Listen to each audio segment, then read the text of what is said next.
this would be the biggest embassy in Europe if approved, if Starmer bows down to Beijing, as these protesters are saying. Behind me you can see nobody wants this. No depression at borders! We know that we have to stand up to the abuses of China. And what worries me is that we have a government right now that seems to be scared of China.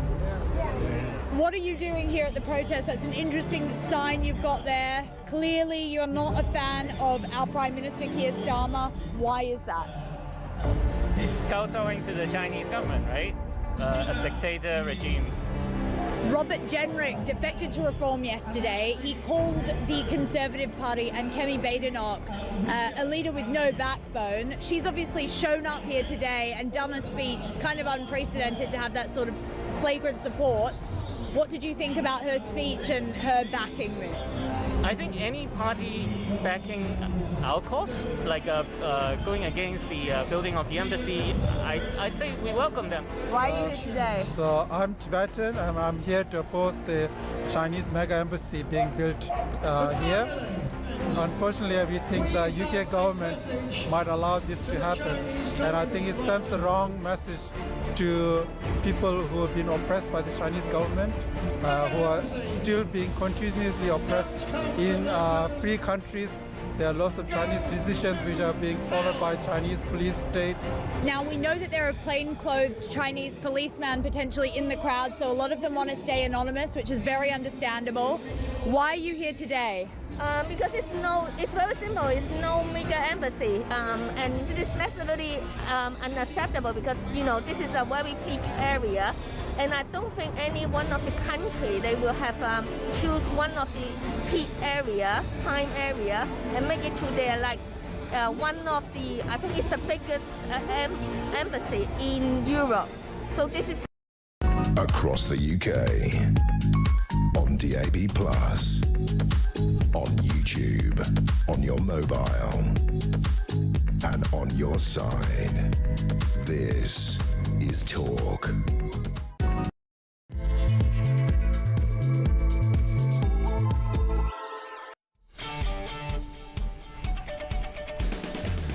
Hey, very good morning to you. Just after 6 o'clock, it is Thursday. It's the 5th of February, and welcome along to Talk Breakfast. It is the home of common sense. It's where you come, the nation comes to talk. It's all about alarm clock Brits, and I want to say a massive thank you. It was audience results day yesterday, and more of you are listening than ever before to Talk. Really, really appreciate your support. Whatever you're doing this morning, I guess on your way to work, stuck in a queue, trying to get the kids ready for school. I don't know, coming back from a night shift. We're delighted to have you here. As ever, in terms of the news, your part in that, 0344 499 1000. It's the only number you need, 0344 499 1000.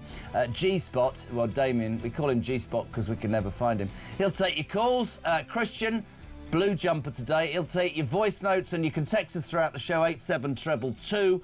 Before I get into it, we're reeling here.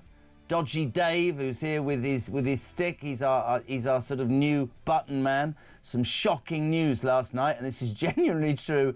He found his name in the Epstein files, David Rhodes. So I'm now working with a man associated with Jeffrey Epstein. Right, 3 minutes past 6. You are waking up. I mean, listen, I would love to talk about something new, but I can't. When the Guardian newspaper, which I don't like holding up at all, says it's over for Starmer, say Labour MPs, amid fury over Peter Mandelson. He is undoubtedly fighting for his political future this morning. Finally, Kemi Badenoch just kept at him. How much did you know? How much did you know when you made Mandelson US ambassador, right? Did you? Eventually, right, he gave way. Have a listen.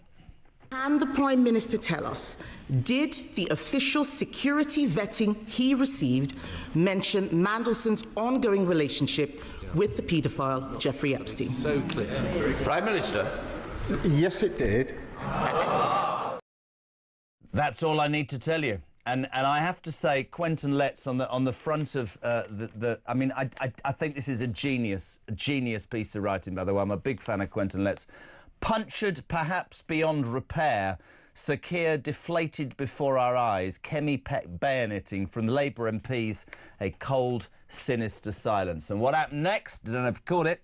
Up jumped Angela Rayner with a supposed war chest, stabbing him in the back. She forced him into basically saying that these files, he wanted to say, oh, let my people decide which files we make public. And MPs went, no.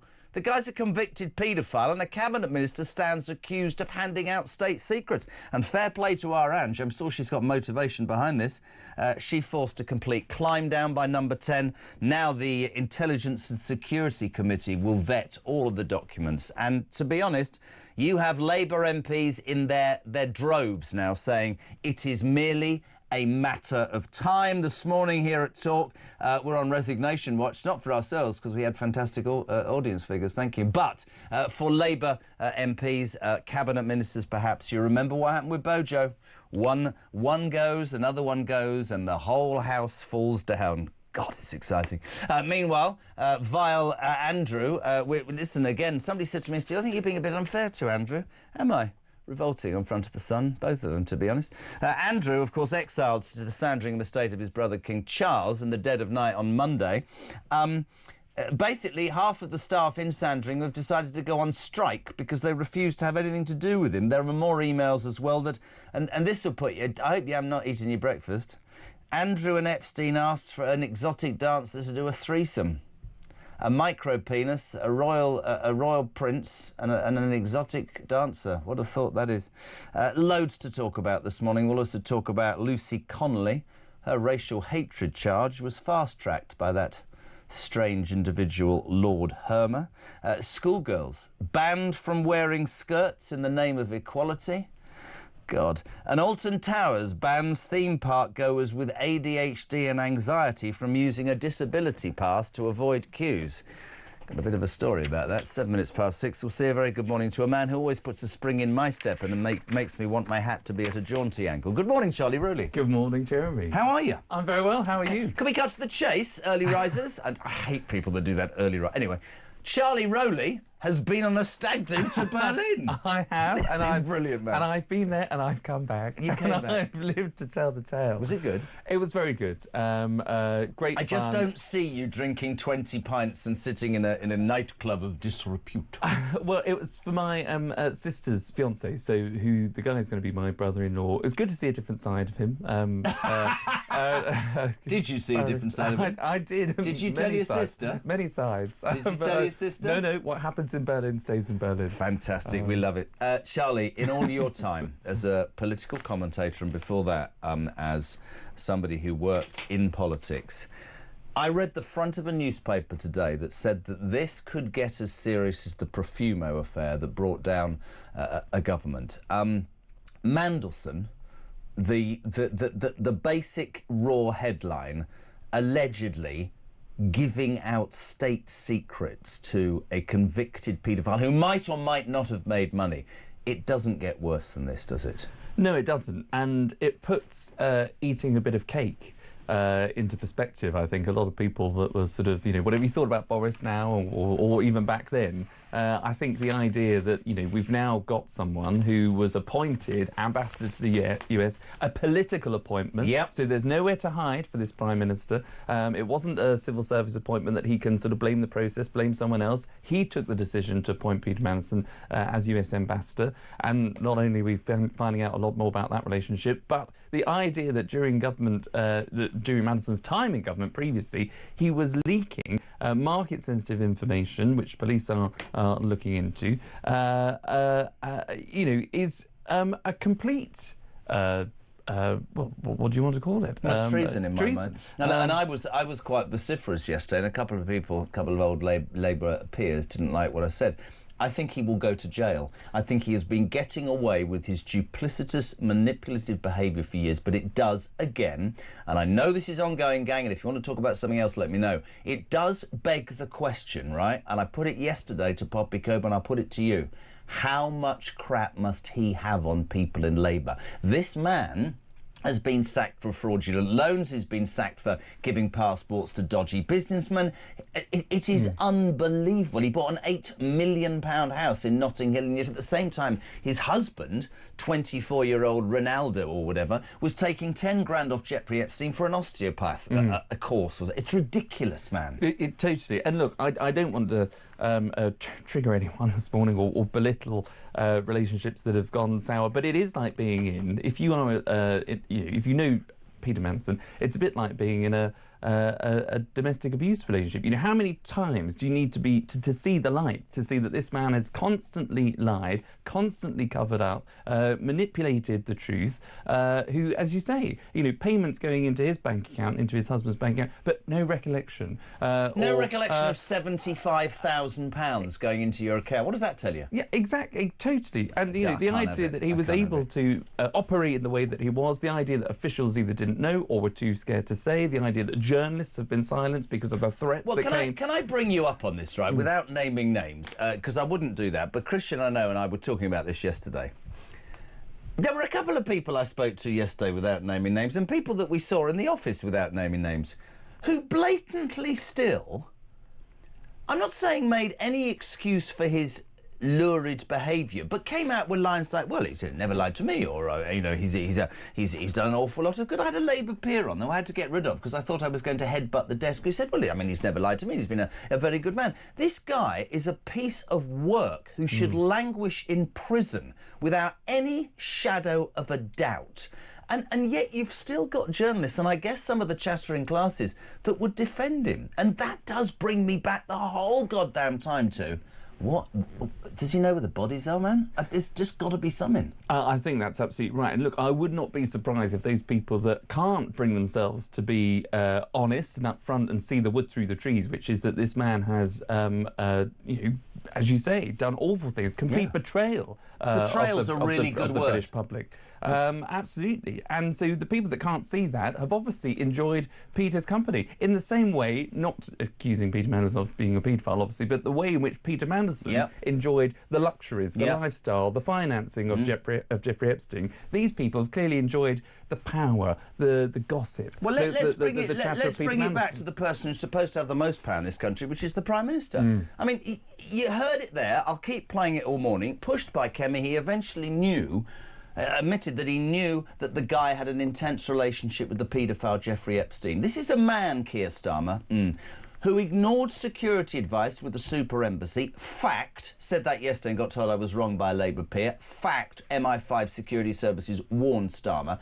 Are you telling me that they didn't? The reason I think there's a real furore about these papers is because I think there will be evidence in there that will say the security services told him. Let's say good morning to Paula. Morning, Paula. Morning, Jezza. Morning, Christian. Paula from London. Good morning. I just want to say, wow, yesterday P&Qs. Whoa, Kemi Badenhop did not let up. She is a force to be reckoned with when it comes to him. He needs to resign. I'm sorry, he has nowhere to go, nowhere to hide. The man is dead man walking, let's just say it, dead man walking. And yeah, wow. Have a great show, guys. I'm driving down the M25 in the rain. Have a good one. Nice. And now she says to Christian, good morning. Obviously likes his jumper. Let's keep going back to Sean in Gloucester. So Keith Stalin has finally pushed his own party too far. About bloody time. My only hope is that he will call a general election out of spite. That's an interesting point. Tony Gannon, hi Jez. So two-tier Keir disregarded security service briefings on Lord Mandelson. Game absolutely over. Front of the Mail. Starmer in grave peril as Rayner twists the knife. Did you? I don't know if we've got the clip. She stood up looking very saintly in a purple dress, looking down and saying, I do think it would be important if, you know, this was not done by the government. It was done independently because of the victims. And I thought, oh, my God, you're on manoeuvres. Oh, totally. I mean, look, there are two things here. And what Kemi was doing, first of all, is getting it on the record that, you know, it wasn't just tittle-tattle. It wasn't just in the papers that Peter Mandelson had a continued relationship with Jeffrey Epstein. We sort of knew it. It had been reported, but, you know, Peter Mandelson was able to sort of play it down. What the Prime Minister received on his desk before he made that political appointment, it was he made it. Let's make this again and again. He, Starmer, made that political decision. Exactly. He had a DV clearance, that's the highest level of clearance that you can have in government, provided by security services. That made it clear and made it plain that Peter Mandelson, the man that the Prime Minister was about to send to the US, had a continued relationship with an internationally renowned paedophile, and the Prime Minister of this country said that that was okay. That is an error of judgment beyond belief, and that's what Kemi pinned him down on the record, and that's why so many Labour backbenchers were so incensed when you have a former Prime Minister, Gordon Brown, who's complained about the Cabinet Office, the Cabinet Secretary not releasing, not investigating his claims and issues from 2025. So the idea that the Prime Minister can say, don't worry, the Cabinet Secretary will look into all of this, no. And that's why Angela Rayner, along with others, stood up to say this needs to be taken out of the government's hands, away from the civil service. Did she do that because morally she thinks that, or did she do it for her own political ends? I think it's fair to say, call me a cynic, that she was jumping on or leading a bandwagon where she obviously understands, I think, the mood of the Labour Party clearly better than the Prime Minister. Front page of the Telegraph, it's everywhere. Rayner turns on Starmer, PM's authority in doubt after Labour rebels forced rapid about turn on Mandelson scandal. Can we just talk about the man, OK? I don't understand. I've made many mistakes in my life, but that's just... Is it bad judgment? Is it other forces? You have to think that unless you are, I don't mean this the wrong way, one of the most stupid people in the world. You're there, you're the Prime Minister of the United Kingdom, and somebody says, do you think it'd be a good idea, McSweeney, to Peter Mandelson would be great. I know he's got a friendship with a convicted paedophile, but it'll be fine. Is there anybody with a brain cell that would not go, oh, hold on a second, there's a bit of a red flag there? And it brings me to Morgan McSweeney, the Chief of Staff. I thought, Christian said it yesterday, he will simply discard McSweeney and that will be how he escapes at this moment. He tied himself absolutely to Morgan McSweeney in the House of Commons by saying he's part of my team and I rely on him. Absolutely. And look, you know, it would be whatever the relationship between Keir Starmer and Morgan McSweeney. Obviously, Keir Starmer relies on him. He said in the House of Commons that he was, as you say, part of the senior team, the part of the team that changed the Labour Party, part of the team that got Labour into office in the first place. So he has full confidence in him. But, you know, that's the easy thing to say if that's what you think. But what... You know, politics isn't easy. It's about taking the hard decisions. Even if you have a personal friendship with your chief of staff or rate them on a personal level, there's been a complete, fall of standards below the public, what the public expect. I couldn't agree more. And so he should be sacked if he has pushed Peter Mandelson into that job. But backbench Labour MPs were asking for Morgan McSweeney's head last night, and yet the Prime Minister, all he had to do was to say, OK, we're going to get rid of him. I'm sorry, Morgan, you know, time's up, because you... Do you think, I mean, we were talking about Resignation Watch when we came in, do you think this is the end? When the Guardian puts, and I hate picking this newspaper up, it's over for Starmer, say Labour MPs, on the front of the Guardian. We have to believe. Remember what happened with Boris Johnson? Cabinet ministers, it just folded like a pack of cards. Do you see that happening here? I didn't yesterday morning, but I certainly do now, because you know, as you know, to coin a phrase from Boris, you know, when the herd moves, it moves. That's true. Morning, Carl. Morning, Jeremy. Carl here from Coventry. Yesterday, well, what a day! What a day! Day that I've been waiting for the first time, listening to Starmer standing at Prime Minister question times and actually answering a question, and not only answering a question, but actually answering it truthfully and saying yes. I couldn't believe it. I had my earpiece in, walking around the factory with a smile on my face. And when I finished work, because I start at 6 and finish at 2:30, when I finished work, I went straight to a well-known supermarket. And I don't drink, but I brought myself, for the first time, a bottle of non-alcohol fizz. Couldn't believe it. Seen it there, and I thought, yep. And I've got it in the fridge, and I'm waiting for the inevitable bye-bye Starmer. And as soon as he's gone, I'm popping it. And I know it ain't going to do a lot, but I'm drinking the bottle. Amen. Hallelujah. Good morning, and God bless. What a happy man, Carl in Coventry. Listen, loads of you. Paul and Hartlepool. Morning, Jez. You hit the nail on the head this morning. I watched PMQs yesterday. Kemi was brilliant, and when Stalin said yes, I realised, thank God it was over. He shot himself in the foot big time, and I agree with your earlier comments.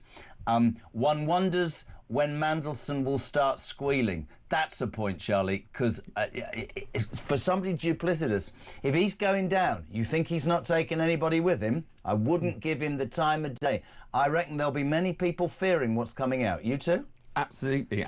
Not fearing, I don't mean that of you. There's nothing to come out about you. There's nothing. There's no skeletons in Rowley's cupboard. I know. A couple of dresses. You like that? On the weekend. Yes, thank you. But you're absolutely right. I think that's why you might even find people who are not gunning for Peter Mandelson or not seeing the wood through the trees because they still want to protect Peter Mandelson because he will, terrified. Well, if he's not... depending on how the investigation ends up, he could still be a free man, and he'll want friends, and he'll try and use his friends through that way. I think it's really interesting. A morning to Margaret in Birmingham. Morning, JK and the lovely Charlie. I think Starmer will cling on, sadly, and it will be Morgan McSweeney thrown under the bus. Starmer said he has confidence in him. He said that by many and got rid. She said the best part of yesterday was Rachel, whose face was on the floor. Try Botox, it works. Mark's in Croydon, morning, Jez, with all that Starmer has done. I think the bigger question is why. I'm with Mark. If it's not stupidity, is it bloody deliberate? But then who benefits from his idiotic decisions? I think there's a real point where you go, how do you make such an inane bloody decision? It doesn't make sense. Yeah, you're totally right. And look, one of the other things here... It's like self-sabotage in a way. Totally. And look, let's go back to how Starmer's got to where he is. He claimed to be, as he was, the Director of Public Prosecutions, the most senior lawyer in the country. The man who let Jimmy Savile off. Let's get there. But he was the one that effectively prosecuted Boris Johnson for all of the COVID nonsense. He said he was going to do politics differently. They were going to be transparent. They were not going to be like the Tory party of the past, the sleaze, the scandals, all the rest of it. That is what you were getting with a Labour government. That's what you were getting with a Labour Prime Minister with Sir Keir Starmer at the helm. All we've seen there as a lawyer, someone that has appointed someone with a close friendship with a paedophile as ambassador of the United States that clearly sits around in number 10 with the arrogance to say to us as a public and general citizens, oh, well, they won't mind. We'll overlook that relationship. Peter will do a great job. Oh, we don't mind about, those pensioners when you take away the winter fuel allowance. They'll suffer. The farmers, oh, they're just moaning about, God knows what. We can tax them. Inheritance tax, not really a problem. Does that come, though? This is my point, and I'm with you. There was a clip yesterday, you can see it on YouTube, about Labour peer, and he wouldn't listen. And I talked about waspy women and farmers and pensioners. No, the public understand, but he's done a great job abroad. Sod abroad, mate. Have a look at what's going on here. The arrogance, though, of this government, if it is arrogance with this huge majority, I think it's more, though. I'm not saying he's deliberate. He might be just completely incompatible to this job. He looked yesterday, for the first time to me, and I'm with you, he looked totally rattled. He started blinking, and I thought, yeah, you're on the way out, right? But there's many people in other political parties who'd be delighted if he stayed, because it's only going to end one way. Totally, and that's the other thing. He started the year, you might remember, wanting to turn the corner, turn the page, talk about the cost of living. That's all he wanted to talk about. All now that Labour MPs will be wondering, and what the public will be wondering, is only after the Prime Minister confirming that he had advice that said that there was a link between Peter Mandelson, a close friendship between Peter Mandelson and Jeffrey Epstein, we'll now want to see those papers. When the committee, the Intelligence Committee, release all the information and all of the conversation from officials in number 10, including Morgan McSweeney, how Peter Mandelson became appointed. That is all people want to talk about now. And that is what is going to be the albatross around this Prime Minister's neck, wherever he goes, on a visit to a hospital, to a school, to a local community centre, whatever it is, a pub, or he's barred from there probably. That's what everybody will want to talk about. And the government will be unable to function. It will be unable to... I don't think it's functioned anyway. For anybody who thinks that we've been unfair, no, I think this is absolutely right. Loads of you responding. 0344 499 1000 for your voice notes. Text to 87222. This quickly as well. I like this from Brian. You've only got to look at the international press this morning, Jez. We are a complete, utter laughing stock, the UK in the eyes of the rest of the world with Starmer. It's absolutely ridiculous. This government needs to go and go now.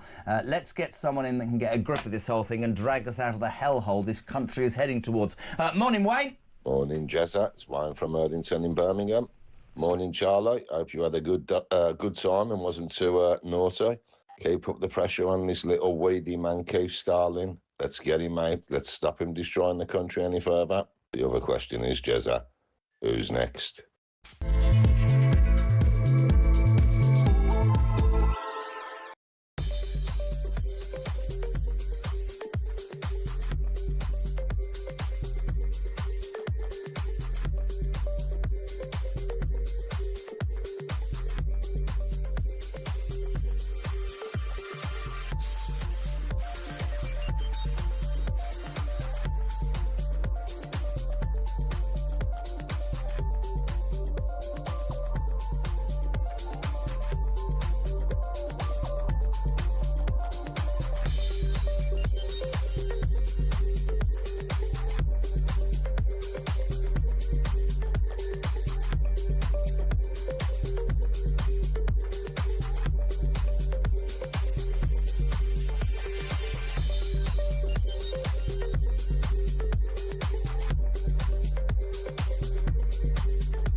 Yeah.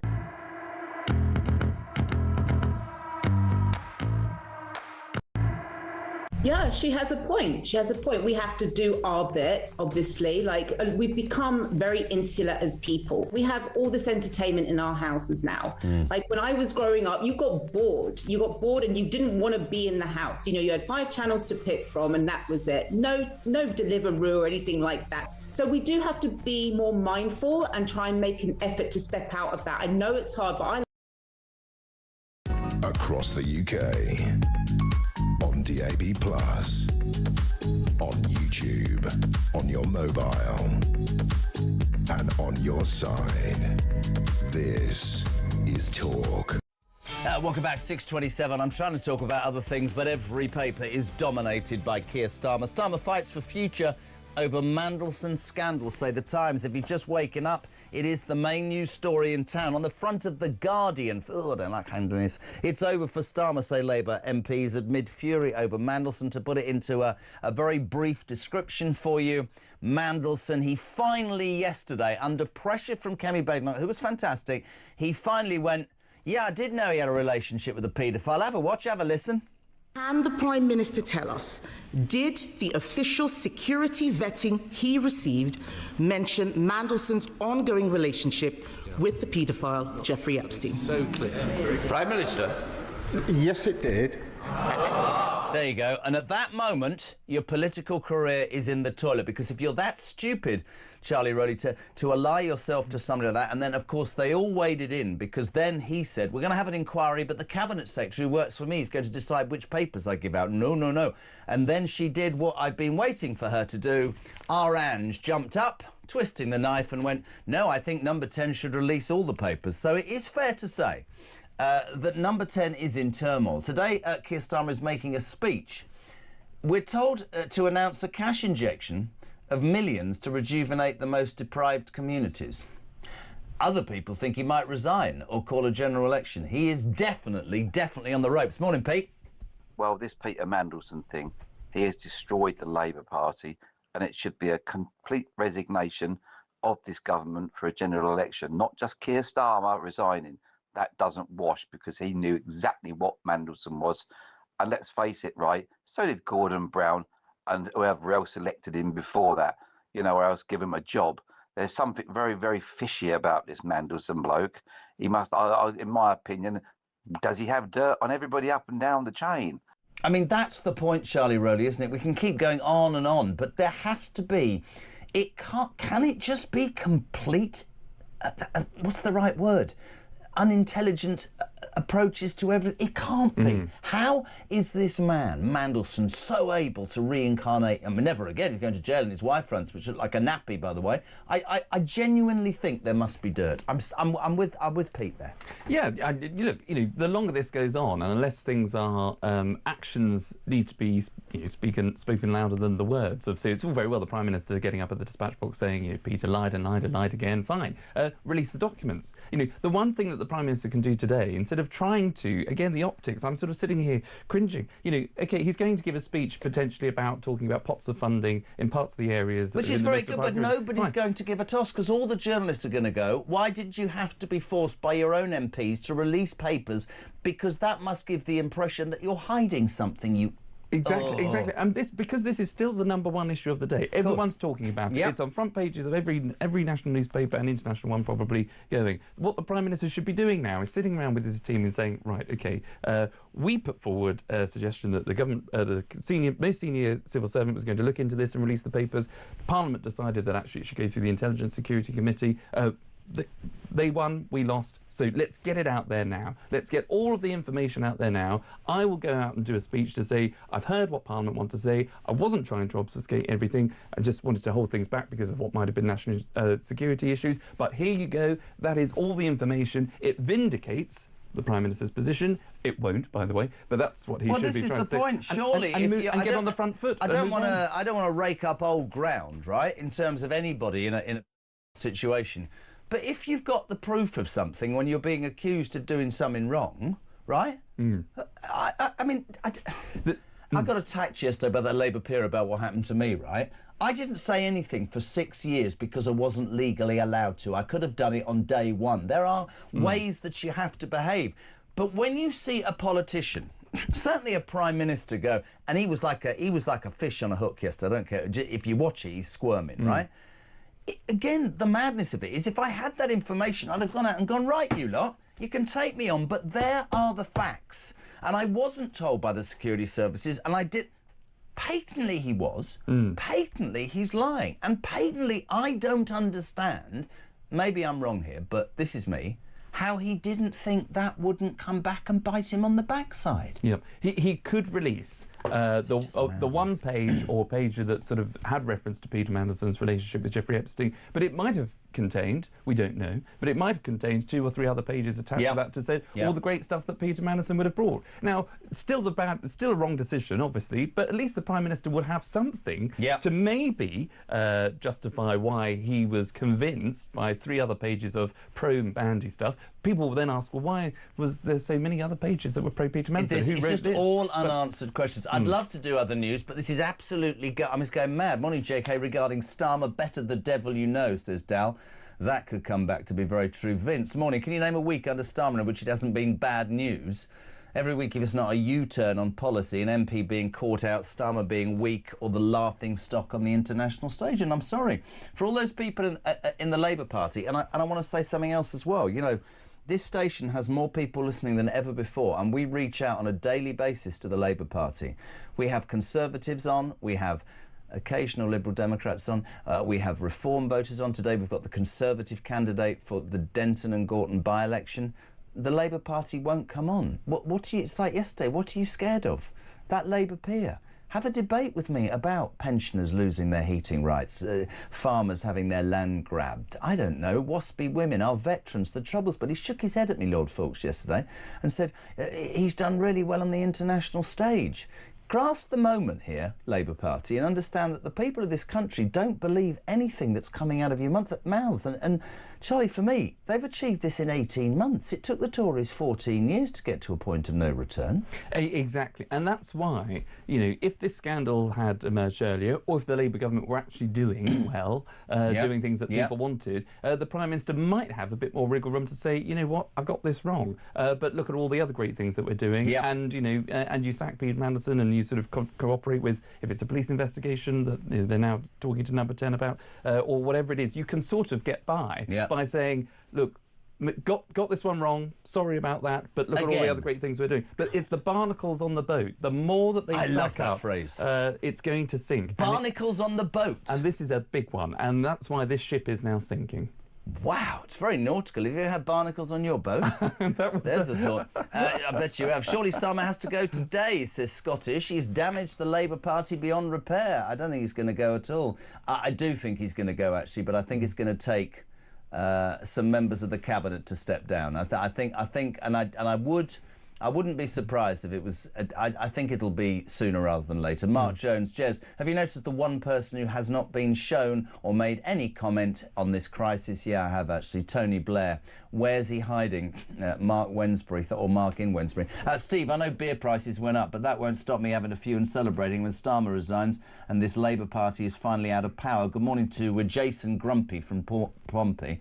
This useless excuse of a man, a top KC barrister, previous chief prosecutor and the Prime Minister of our entire nation, seems to have forgotten it's the truth, the whole truth and nothing but the damn truth. How the hell did he get so far up the political ladder being so vacuous and inept? It's nothing but spin and lies. He's got to go. I'm fed up to the back teeth. Joanna in Salisbury says maybe the speech this morning will lead to him resigning, or the narcissist calling an election. No, we're going to talk about our Pride in Place programme, about how Great Britain is going to change. Yeah. Rachel, good day. Jez and Charlie, every time a scandal hits the Labour government, Starmer survives. He can't possibly survive this time, can he? I don't think he can. No, and I think that's absolutely right. He will go somewhere on a visit today and he'll say that this is a great sum of money that we're distributing right across the country for communities that are left behind. That's what Labour gives you versus anybody else, so don't bother looking anywhere else. But this is tone deaf, in my view. And you've got to, you know, politics, it shifts between actually the governing side and the political side. And if you're a Labour strategist now in Number 10, if you're the political... You should be sacked if you're a Labour strategist because you're rubbish. Well, exactly. But you're sitting there now pulling your hair out thinking, we've got a by-election in a few weeks' time. And then a few weeks' time after that, we've got local elections. This is the only story that's going to hang around it's not going anywhere. As a party. And it's going to... I honestly, and loads of you get on, we'll get you on. Brian and a tick. The first time yesterday that I watched, I was in here and Julia was doing a great show and I watched on the screen. His eyes started to go. I thought it was the first time that he looked like he didn't believe he could survive. I think he looked like a man who thought that the BS that comes out of his mouth on a daily basis was no longer washing. And I think it's really relevant. 23 minutes to 7, 0344 499 1000, text to 87222. Morning, Bright. Morning, Jazz. Loving the show. Brilliant. My only thoughts on Starmer is be careful what you wish for. Who is going to replace him? You know, Deputy Prime Minister Lammy, or Angela Rayner.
across the UK.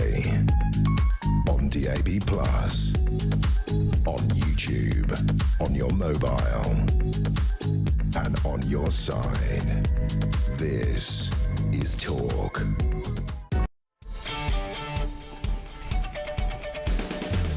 Welcome back, 20 to 7, and welcome to Thursday, the 5th of February. You're waking up. There's only one story. It's dominating every newspaper. It's on the front, my God, of The Guardian. It's over for Starmer, say Labour MPs amid fury over Mandelson. The front of the Mail as Starmer in grave peril as Rayner twists the knife. Yesterday, in the Commons, badgered by a brilliant performance by Badenoch, who said, listen, let's cut to the chase. We know Mandelson's a paedophile. We know friends with a paedophile. We know that Mandelson was very close to Jeffrey Epstein, the paedophile. We know that he has been accused by the Metropolitan Police of giving away state secrets in emails. The man's going to jail. You can dress it up how you want. She wanted to know, quite rightly, did nobody tell you this before you made him ambassador? And for weeks he's been going, no, I mean... And yesterday, that Labour guy, the security forces didn't tell... Yeah, they did. Watch this, because old Keir... It's all right, go again. It's fine.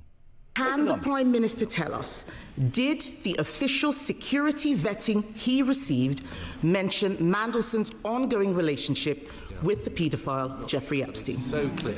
Prime Minister. Yes, it did. Yes, it did. Yes, it did. There you have it, absolutely in an absolute moment. Steve, good morning. Morning, Jez. It's Steve from Essex here again.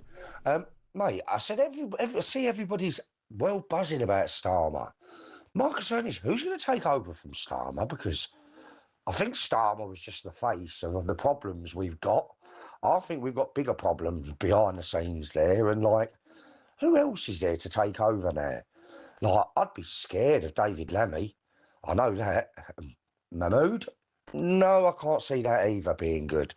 Like, and everybody else is even more far left than Starmer, so everybody's buzzing. I'm a bit concerned. Couldn't agree more with that. Charlie Rowley, I just want to say something that is really relevant, I think.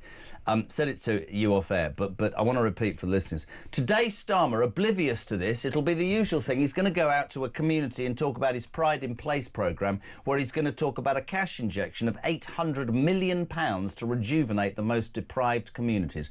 Don't take this the wrong way. That is absolutely small change.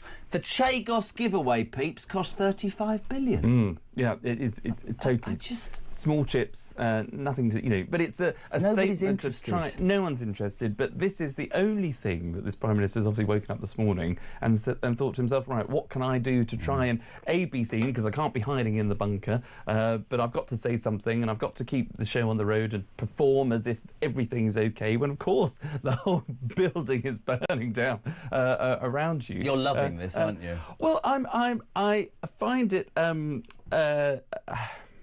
I'm not loving it, because I know what it's like in there. But when you have so many unforced errors, and when you spent your time in government, not me personally, I wasn't a government minister, but just advising, and you're there as part of the team, and you've seen for the last 5 years this guy opposite various prime ministers on the Tory benches say to you, particularly to Boris, that you're wrong about this. How dare you do that? How you are riddled with sleaze, scandal. The Tory party is just an absolute shower.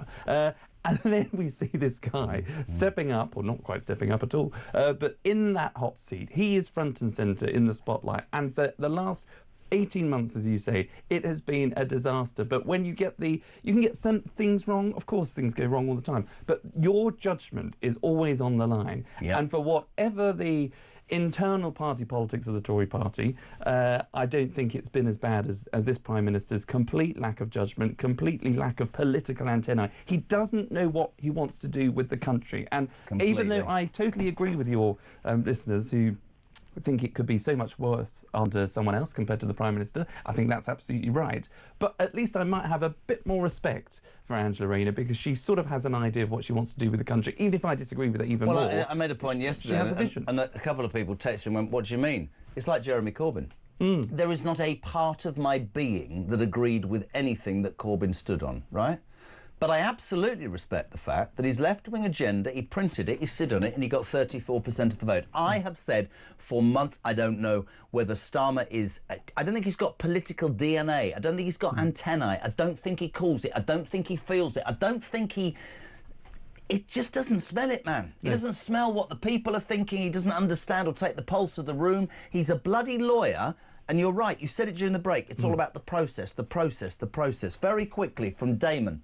Good morning and welcome to the Charlie Rowley show with special guest Jeremy Kyle. Damon's in Wigan. This is a really salient point. We'll move on afterwards. After the Peter Mandelson fiasco, the entire political system, in my mind, wants changing. Because if Joe Public was doing what all of these politicians are up to, we would be sacked immediately. No ifs, no buts. This is the reason I think that the British people don't have any trust in our politicians anymore. And it's time something was done to bring all politicians into line and to give us the impression they're not just living on the gravy train. It's time to make politicians accountable for their actions, and also they should realise that they work for the British people and it's not the other way round. And I think that, as an opinion, is gathering force on a daily basis. Totally. And look, you know, we had a conversation, I think, last week about, is Britain broken or is it just the politics that's broken, as Kemi Badenoch said? I think it is all a bit of a mess. But, you know, that's a perfect surmise of where we are in the country. And people will see that Keir Starmer keeps gallivanting around the world. As you say, that Lord Fawkes that you had on yesterday said, well, isn't he doing great on the international stage? It's not about the international stage. Is that being humiliated by Trump or something? How is he doing well on the internet by creating the coalition of the willing? Yes, exactly. When we've got all these even the problems name at of that annoys me. The coalition of the willing. Well, there's no coalition of the willing on the Labour backbenches to support this Prime Minister anymore. Absolutely not. Yesterday. Front of the Sun, though, it's not just Starmer, revolting staff strike at Andy's new home. Let's get our daily royal update from the lady who knows Epstein. Let's go to LA. A very good morning to the wonderful Kinsey Schofield. Good morning. Hi, JK. The story that never sleeps. It is Andrew Epstein and the chaos that surrounds these two. It's extraordinary. We've spent 45 minutes. I mean, our Prime Minister is on the brink this morning. His own party have turned against him because he's admitted finally that he knew the links between Mandelson and the paedophile Jeffrey Epstein. And for Andrew, I'm really interested. I was thinking about our conversation yesterday. Overnight, we hear that staff at Andrew's exiled home on the Sandringham estate. He's actually living at the moment in Wood Farm, which is where the Duke of Edinburgh spent his last few days, and then he's moving to this new marsh farm. They're refusing to work for him. There are problems already with that. More emails overnight. I can't even bring myself at 7:15 to say this without trying not to feel a little bit sick in my mouth. Emails emerging that Andrew and micro-penis boy Epstein asked an exotic dancer for a threesome. I mean, unpalatable doesn't even begin to describe it, does it? This one is unreal. The idea that they hired an exotic dancer to come over and dance with them, and at some point they asked her to join them for whatever. She said she was uncomfortable. That's not what she did. She was a dancer, but they convinced her by promising her $10,000, which she said she couldn't turn down. At the end of the night, they paid her $2,000, promising to, I owe you, I guess. They never paid her, so she threatens to sue him through an attorney, and that's how we find out about this. Messages through Epstein. Epstein's sending them to his attorney saying this is a shakedown. But the visual, none of us ever wanted, especially at 7 o'clock in the morning. I just don't know where it... When I read something yesterday, that the reason he was taken out of Royal Lodge in the dead of night on Monday was that the King finally was fed up seeing pictures of him riding his horses and gallivanting through the Windsor Great Park Fields, where I used to live, as you know, for 7 years. And the idea of Norfolk is out of the public eye. He can get on with his life. But you've got even the staff are saying they don't want him. And I went back over all of this yesterday, and we were talking about what happens. I think you're right. I think he's going to have to leave the United Kingdom. Well, this is not just a personal disgrace. I would argue it's the most damaging crisis to hit the British monarchy since the abdication, potentially even worse than the abdication, because it strikes at the institution's moral authority. It's not just about image here. I mean, The Sun's got this story about Andrew emailing Epstein saying he wishes he could be his pet. God, it's cold and dank here. Wish I was still a pet in your family. Now, we've discussed this briefly, but the Sun is reporting that royal sources say King Charles had no heads up about Andrew's involvement in the Epstein files. The U.S. government didn't call and warn anybody, no ambassadors messaging them. We're told that there is increasing pressure behind the scenes at the palace for Andrew to cooperate with U.S. lawmakers. But you and I've had this discussion a million times. I mean, these emails from Ghislaine confirming that image is real of Andrew and his victim, alleged victim. So does this guy have the credibility? I mean, yes, I'm sure U.S. lawmakers would love it to sit and talk to him and ask him a million questions about Jeffrey Epstein, but can we trust a single thing he says? I think that's really relevant. On screen, you're seeing the photo of him with Virginia Giuffre. This caused so much furore over the years. He and many supporters, I won't name them, said this was fake, and he did that infamous Newsnight interview where he said, I wasn't there, this isn't the right way round, and Ghislaine Maxwell's dumped on him in the last 24 hours and said that is a true and genuine picture.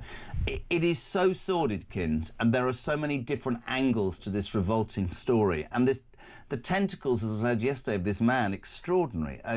One doesn't even know where it comes from. But for Andrew, you just said, if he actually went and sat, I don't think he'll set foot in America, but agreed to a Zoom interview, let's say, with Congress, would we believe a word that comes out of this entitled man's head? Because I'm still hearing, and tell me if I'm wrong, that he's still, wherever his bolt hole is, he's still sat there thinking he's done absolutely nothing wrong, and he's the victim, and the world's turned against him unfairly. He's the victim.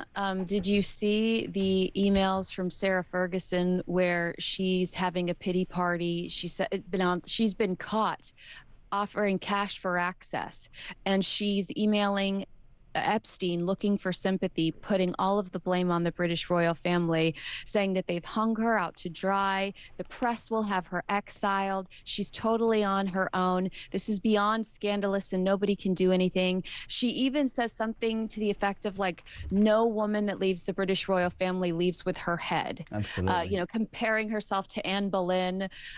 So I can't remember Anne Boleyn sucking somebody's toes in public. It was Fergie getting her toes sucked. You better. Oh, James Bryan, I remember, yeah. Yeah, another guy in finance. Yeah. So she clearly has a type.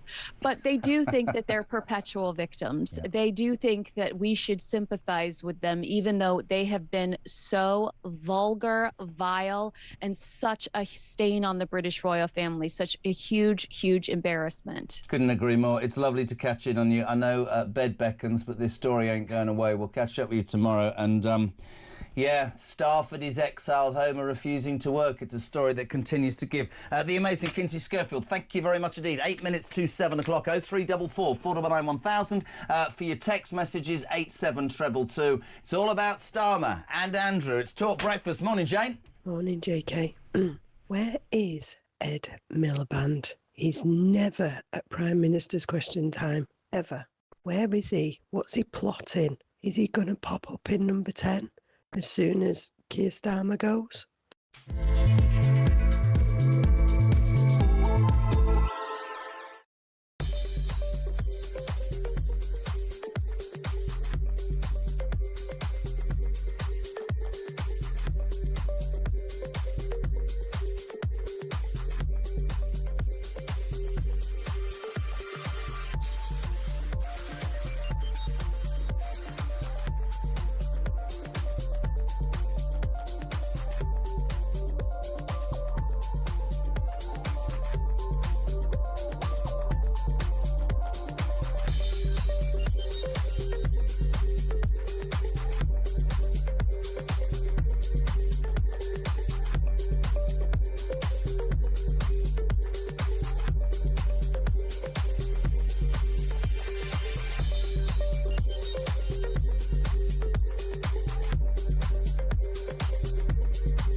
Jeremy Clarkson, a pub owner, he wrote a very scathing piece in The Sun this weekend saying that reform sounds great until you ask what they actually do beyond stopping the boats. I think what he's done for farming is fantastic. I think he's woken the country up to how blooming difficult actually being a farmer is. So I can tell you, Jeremy, there's a constructive plan for pubs that also cuts the welfare bill. I'm sure he will approve thoroughly of that. And you can tell him we're working very, very hard on a proper agricultural policy as well.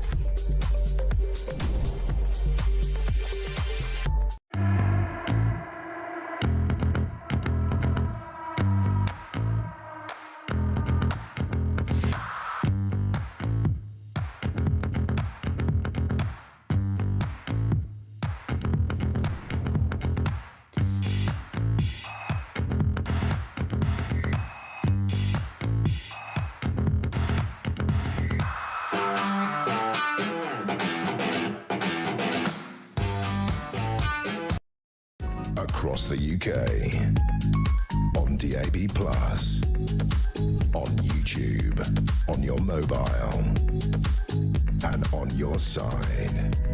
This is Talk.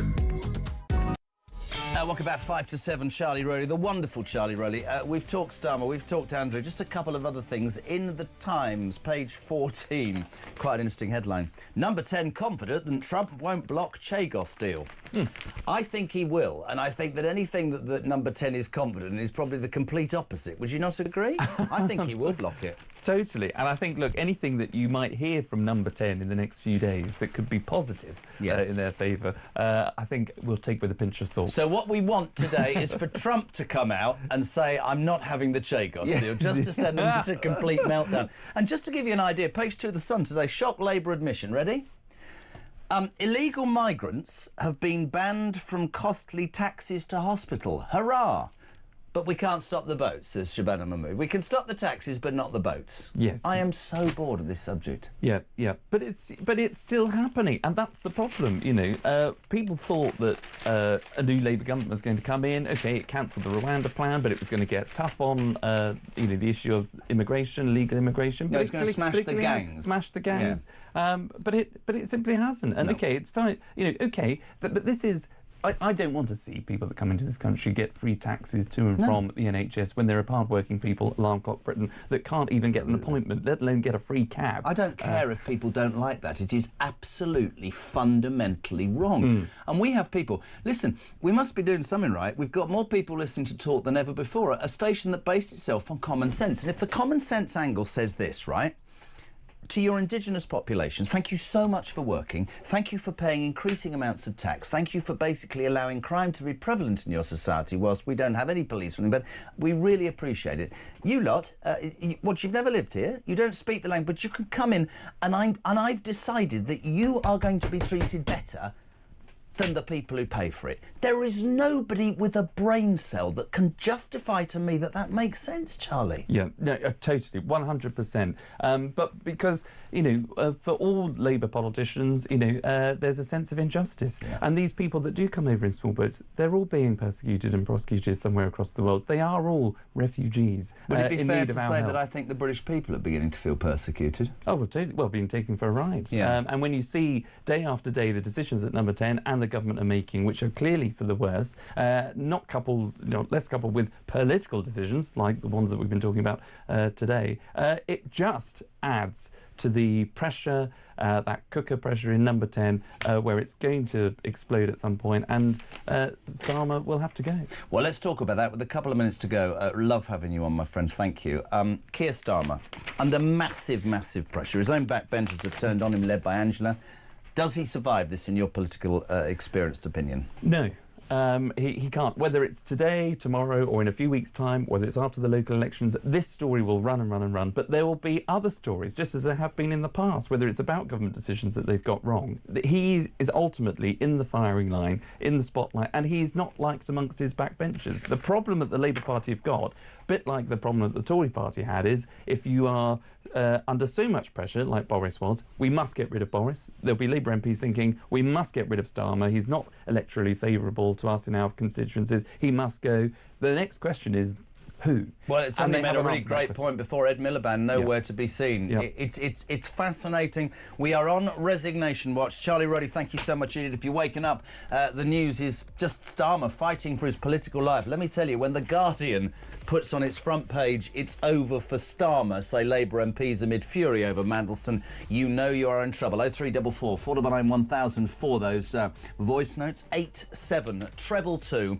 for your text. We're coming back with Deputy Leader of Reform Richard Tice. All of that after the news at 7 on Talk, which is next.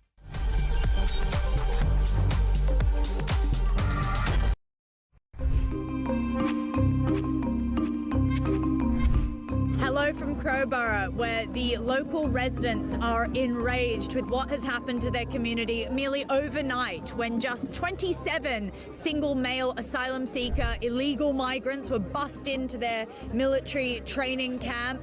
Behind me are local residents, people from all over the country. Shabana Mahmood has said that this is an effective way of getting rid of those expensive, flashy asylum hotels. But unfortunately, these people are still placed within the community.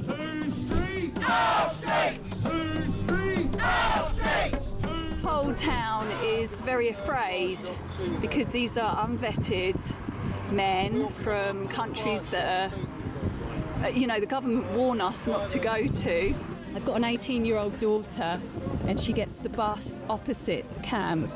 Do you feel safe for her? No, so that will have to stop. We'll either have to wait with her or take her to wherever she needs to go. The reason I'm here today is because I live in Crowborough and my family, I've got a wife and children, and just worried about, my wife walking to work and my sons, walking about. Anything can happen, can't it, that nowadays and age, all what's going on, what's happening in this country. So I'm just concerned and frightened, There was support from other towns, other communities, because of course Shabana Mahmood has threatened other communities, and she said they're going to open site after site after site. Well, I would hope that if she's going to try and do that, she learns some lessons about the way she's done it in Crowborough, because this is not finished. We are not finished objecting to this plan. Grover says no! Grover says no! Grover says no! We would urge her to reconsider, and whatever she does, she needs to talk to the people that she's imposing these things on. If you had a direct line to Keir Starmer and Shabana Mahmood, what would you say to them? Look after your most vulnerable first. It's your priority to look after your vulnerable.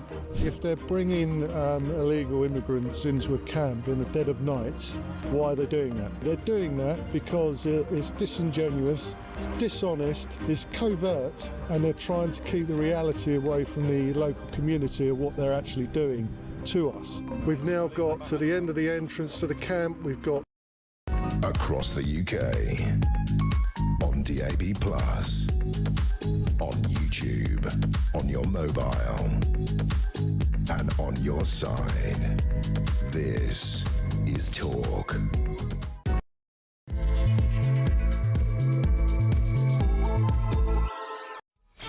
Good morning, my friends. Just gone 7 o'clock. Welcome to Talk. It is the home of common sense. It's the home of the alarm clock Britain. Thank you, because more of you are listening to this radio station than ever before. The figures told us yesterday. We thank you for that.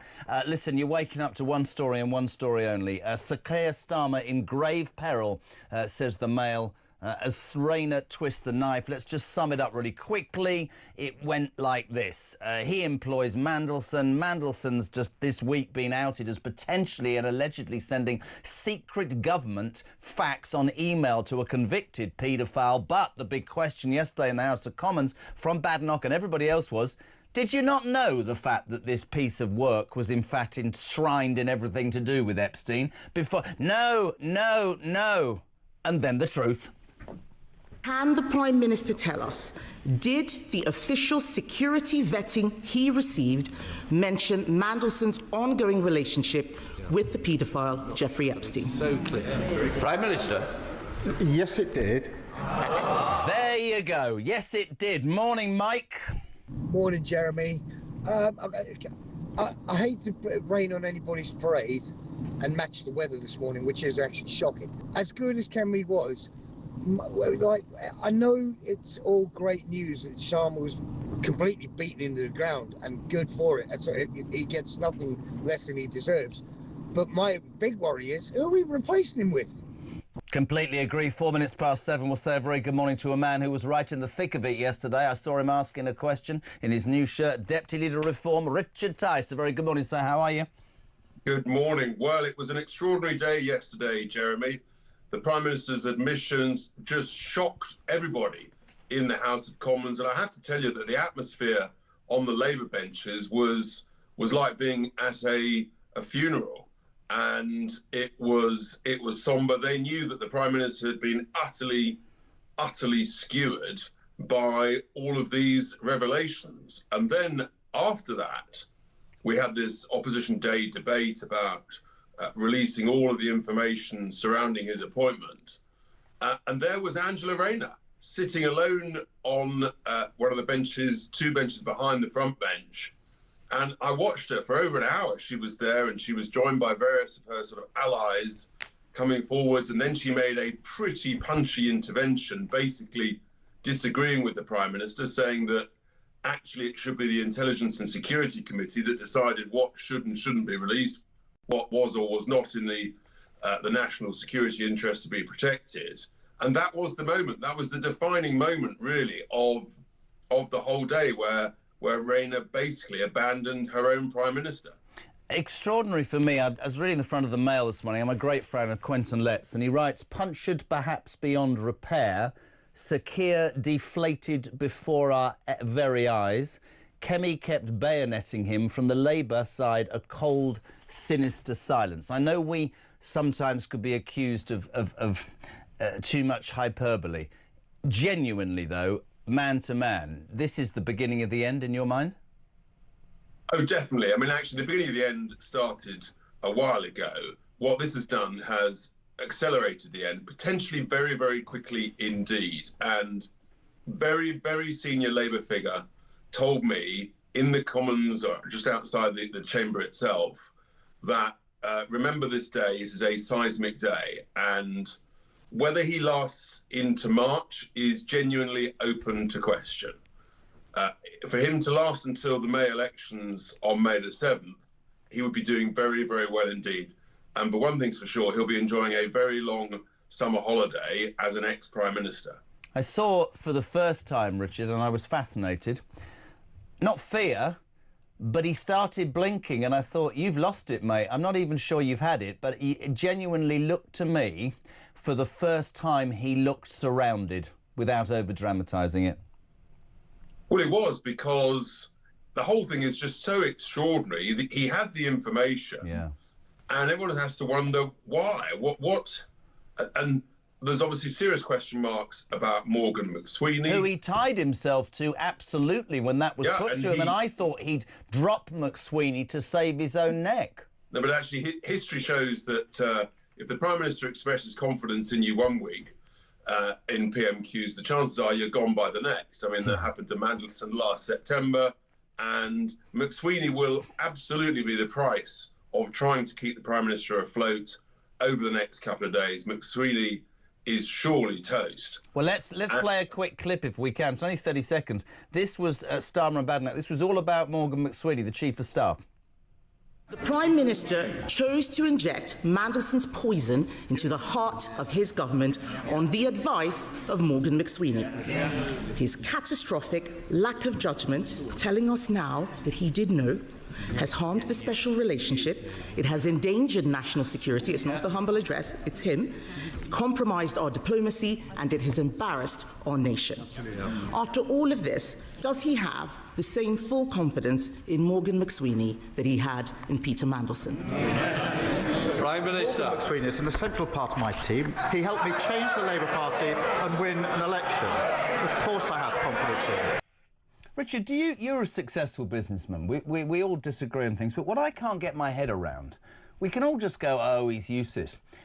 Is it bad advice, genuinely not being up to the job, not having the DNA, just not smelling it? This guy cannot seem to make a decision that screams out to everybody else. What is wrong with him? His judgment on so many different matters is completely and utterly flawed. He's just incompetent. That's the bottom line. If you look at all of the, whatever it is, 14, 15 U-turns that they've done, almost all of them, to anybody with half an ounce of common sense, was pretty obvious, whether it is the winter fuel allowance, the family farm tax, increasing national insurance, time and time again, Chagos, all of these things, totally self-inflicted.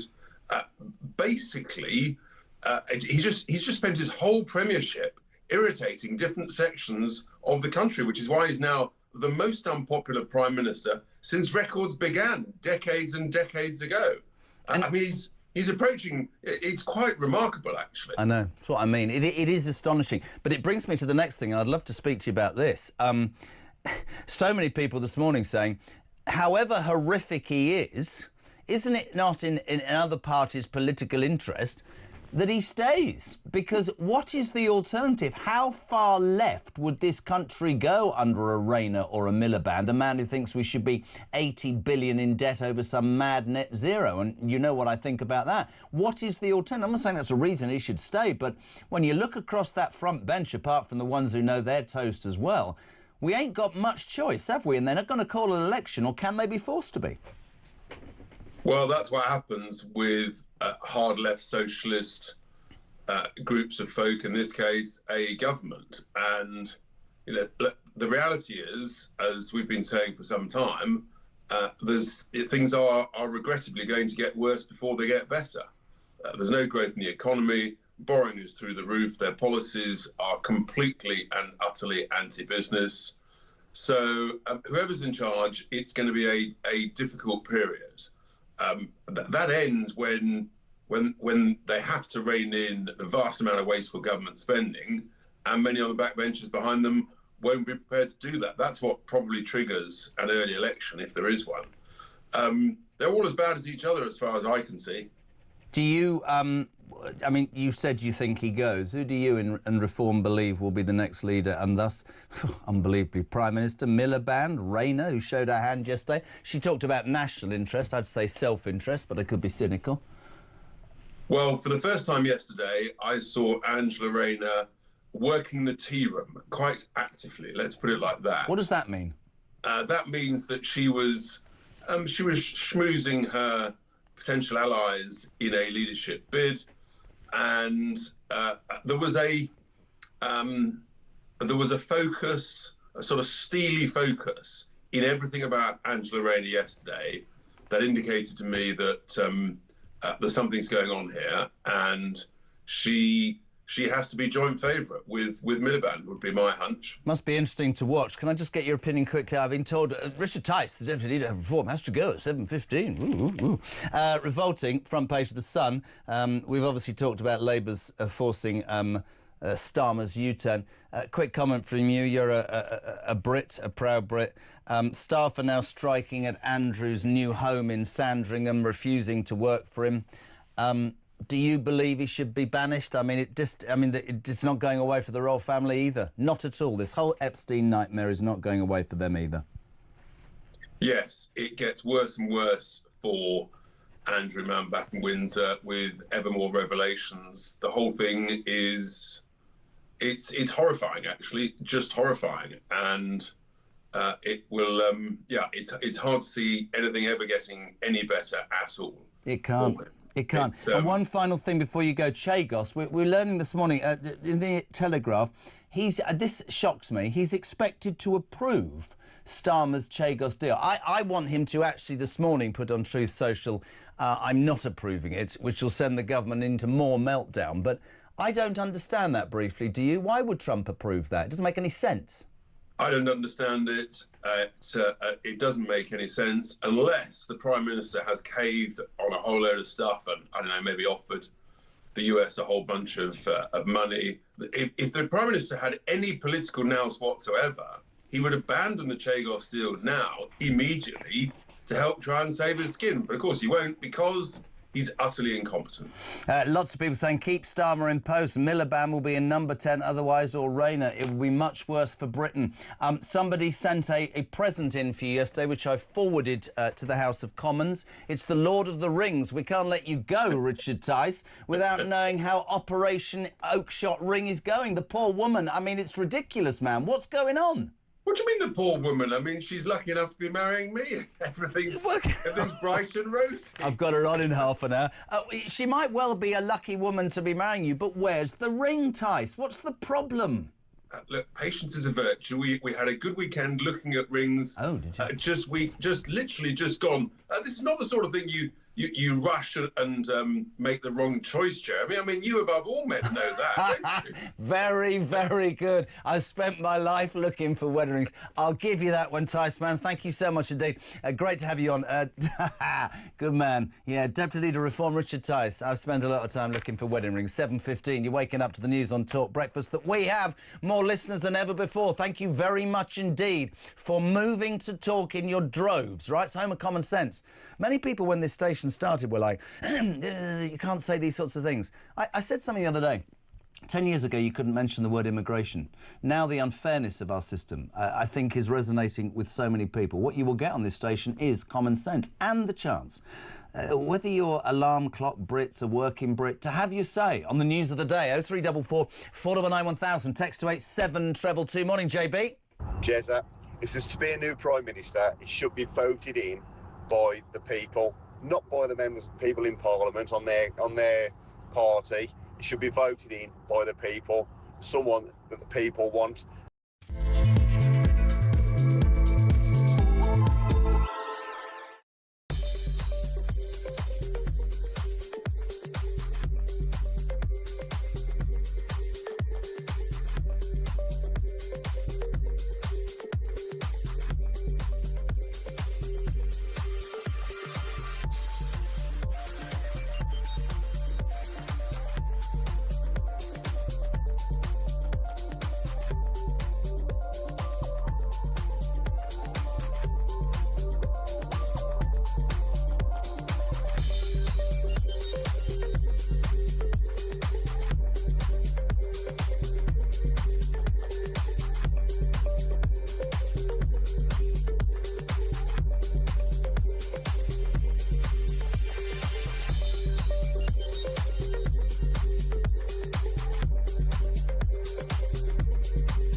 Does Keir Starmer have blood on his hands? Yes, he does.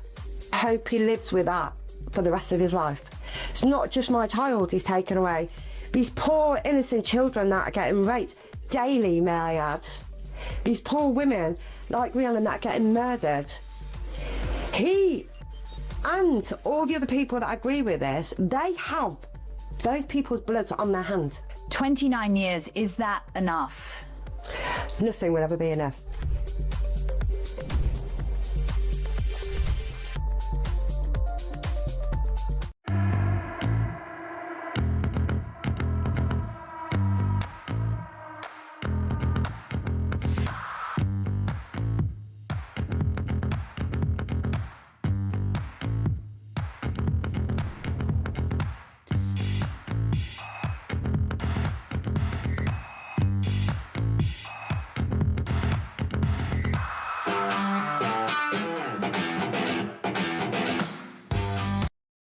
Across the UK, on DAB+, on YouTube, on your mobile, and on your side. This is Talk. Welcome back, 7:20. You're waking up on when? And no, it's Thursday, the 5th of February, to the news that our Prime Minister, according to the left-wing rag that is The Guardian, is literally on the ropes and it's all over. MPs on the Labour benches are revolting. I don't mean that in a bad way. When Starmer goes, says Phil in Coventry, and he will, Herman needs to go as well, the Attorney-General. Compensation for Lucy Connolly and all the other people stitched up by this government. Couldn't agree more. Hello to John in Maidstone. Jez, surely, this is interesting, some cabinet ministers should resign so they're no longer associated with Starmer. After the admission yesterday, they did know about the ongoing relationship between Mandelson and Epstein. Surely, this is an opportunity to show character. Now, John in Maidstone, maybe I'm a cynical man. It won't be about them showing character. It'll be about them sitting in their offices, working out when they can show their hand. If they resign too quickly and he survives, their careers are over. If they resign at the right moment and he goes, then the next person in will look on them favourably. That's how dirty the business is. Darren is in South East London. Morning, Dasner. He says, great show this morning. It's such drama. It's so gripping. You just can't keep away from it. Just can't wait to see what else is about to come out.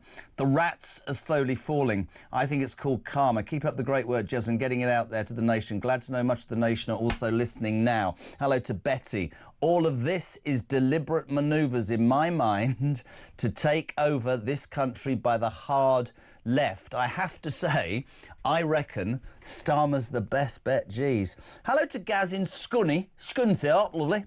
I used to watch your old TV show, Carl, not always for me, but since you joined Talk, I really enjoy listening to your show in the morning. Great. Before I leave for work. Keep up the good work. The world needs to know. Neil's in Stoke-on-Trent. Morning, Jezza and the lovely Charlie. He's gone off now to the gym. All this talk about what a diabolical shambles Starmer and his cabinet are and the damage they're causing to our once great country. Is it possible to mention the great achievement of this government? You haven't mentioned breakfast clubs yet. No, I just don't... Because we haven't got a breakfast club here. I haven't seen a bloody breakfast club. Morning, Dan. Morning, Jeremy. It's Dan from Kent. We can all agree that Starmer's a dead man walking. He's gone. He's just part of the problem, a major part, of course. Look at the cabinet, Herman, Reeves, they're all useless. They're the ones that are causing downfall of this country. So whoever takes over, is there really the talent in the depths of Labour to form another government and to make this country better? I don't think so. So nothing will suit me until there's a general election. 7:21. Lots of you this morning saying if Starmer goes, and we are on resignation watch here at Talk this morning for all those ministers, what is the alternative? Nobody's seen hide nor hair of what's he called, Ed Miliband. Nobody. Rainey yesterday jumping up and saying, you know what, you're wrong, Key, you need to release that to the Ethics Committee and Intelligence Committee, and she stuck the knife in already. Many people are saying, is the alternative worse?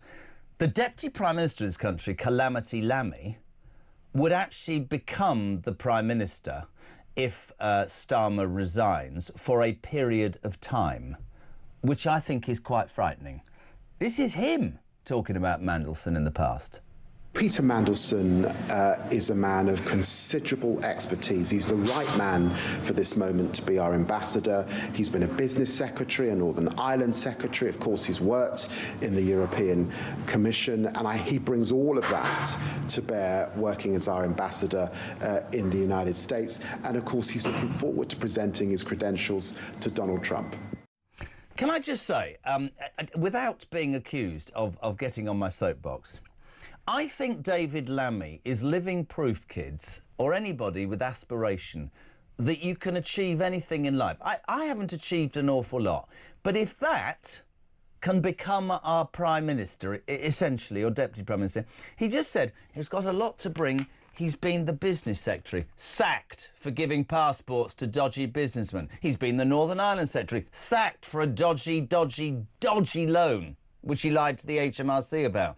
He's been a trade envoy, sacked. He's going to make a great ambassador, sacked for a relationship with a paedophile. I don't have any trust in these people. I'm not trying to be unfair. It's just unbelievable. I need some balance. My good friend, I'll get some balance. I'm heading to the country. Former government advisor and my mate. James Price, a very good morning to you, sir. How are you?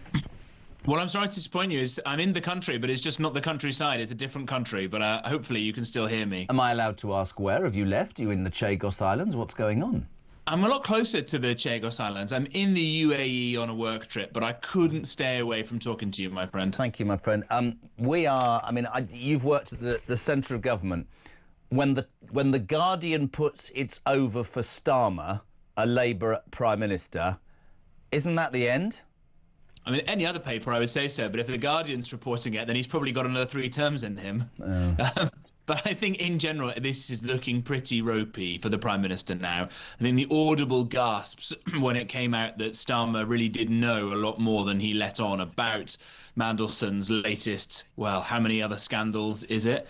It is astonishing because I think it gets to the heart of what a lot of regular people think about Westminster politics. I spend a lot of my time trying to explain to people that actually politics isn't nearly as corrupt or as self-interested as most people assume. Even when I talk to my parents, they kind of had the sort of working assumption that every politician was getting brown envelopes full of cash and that everybody was just in it for themselves and all the rest. So I try to explain to people, it's not like that. The pay is rubbish. The scrutiny, as we're seeing now, is very, very intense. And because of the power of the civil service, you often don't have a lot of power. So why do people go into it in the first place? But this Mandelson issue and the way that the Prime Minister knew all about it, the way that Mandelson has behaved, it sort of seems like a toxic combination of money and sex and corruption and influence. Well, let me jump in and read something to you, actually, because I'm with you, right?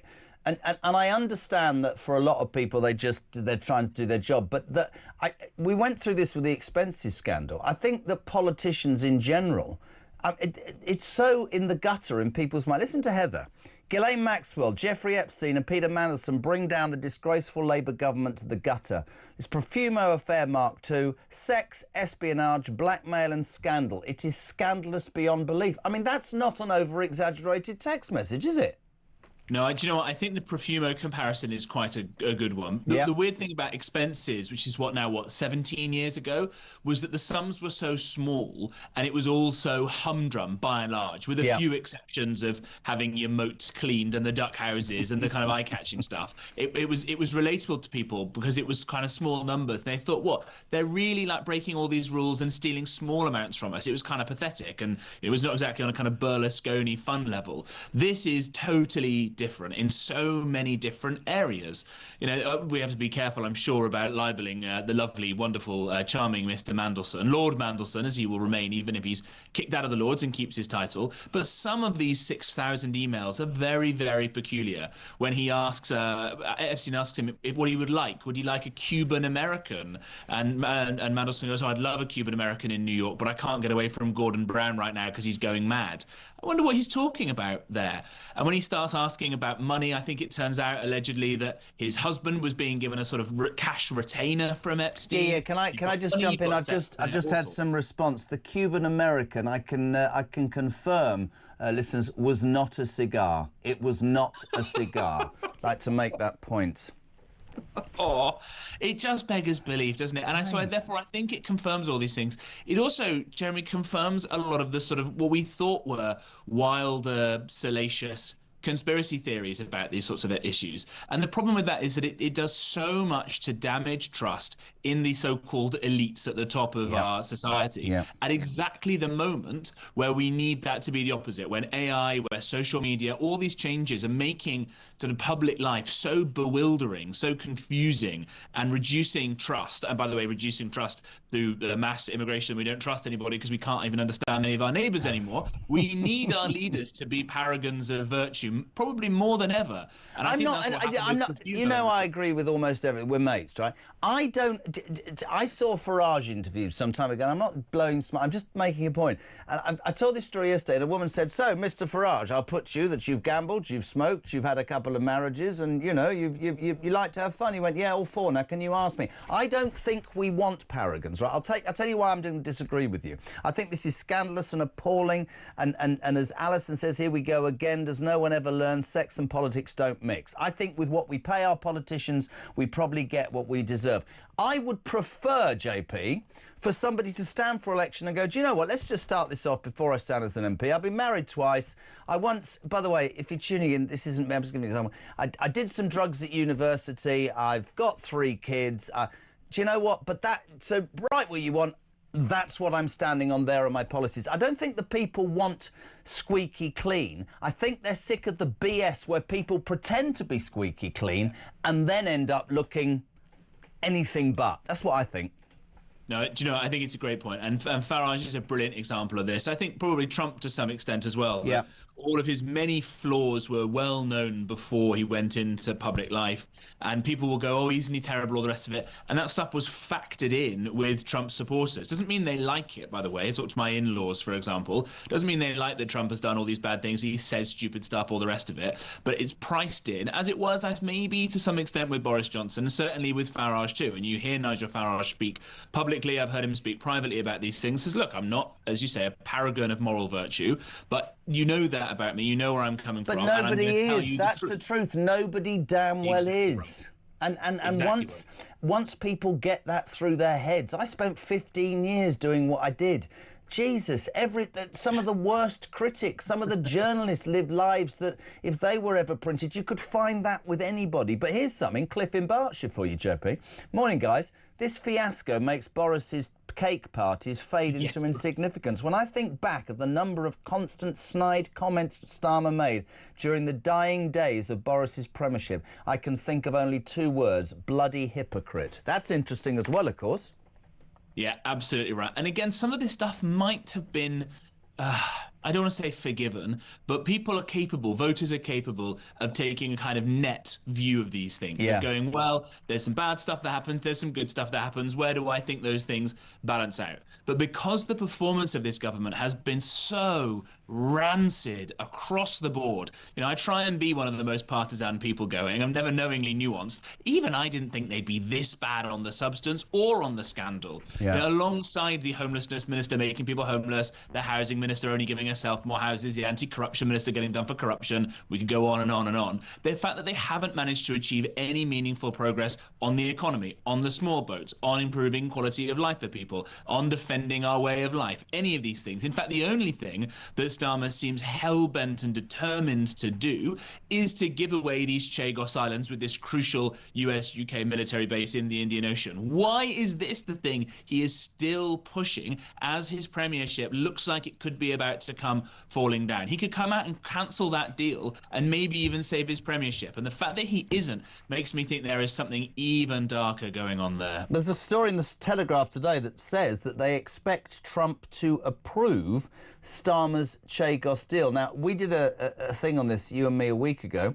The total cost of this is 35 billion quid. He's going to get up this morning in number 10 and he's going to go somewhere in England. He's going to say, I'm committing 800 million quid to my pride of whatever it's called placement project, which is I'm going to revitalise, downtrodden areas with 800 million, which is nothing. But I'm going to spend 35 billion giving away sovereign territory. I don't understand why all I want today is a Truth Social post saying, the Chagos giveaway is the biggest fiasco in British government history. I cannot support this. I think that will push Starmer over the edge. Yeah, I think you're absolutely right about that. And I think that everybody at home, if they do one thing, is they're brushing their teeth and getting the kids to school and going to work and all the rest of it, write an email to your local MP, especially if it's one of these awful Labour MPs, and say that you stand against it and you will not under any circumstances vote for a Labour Party that does this.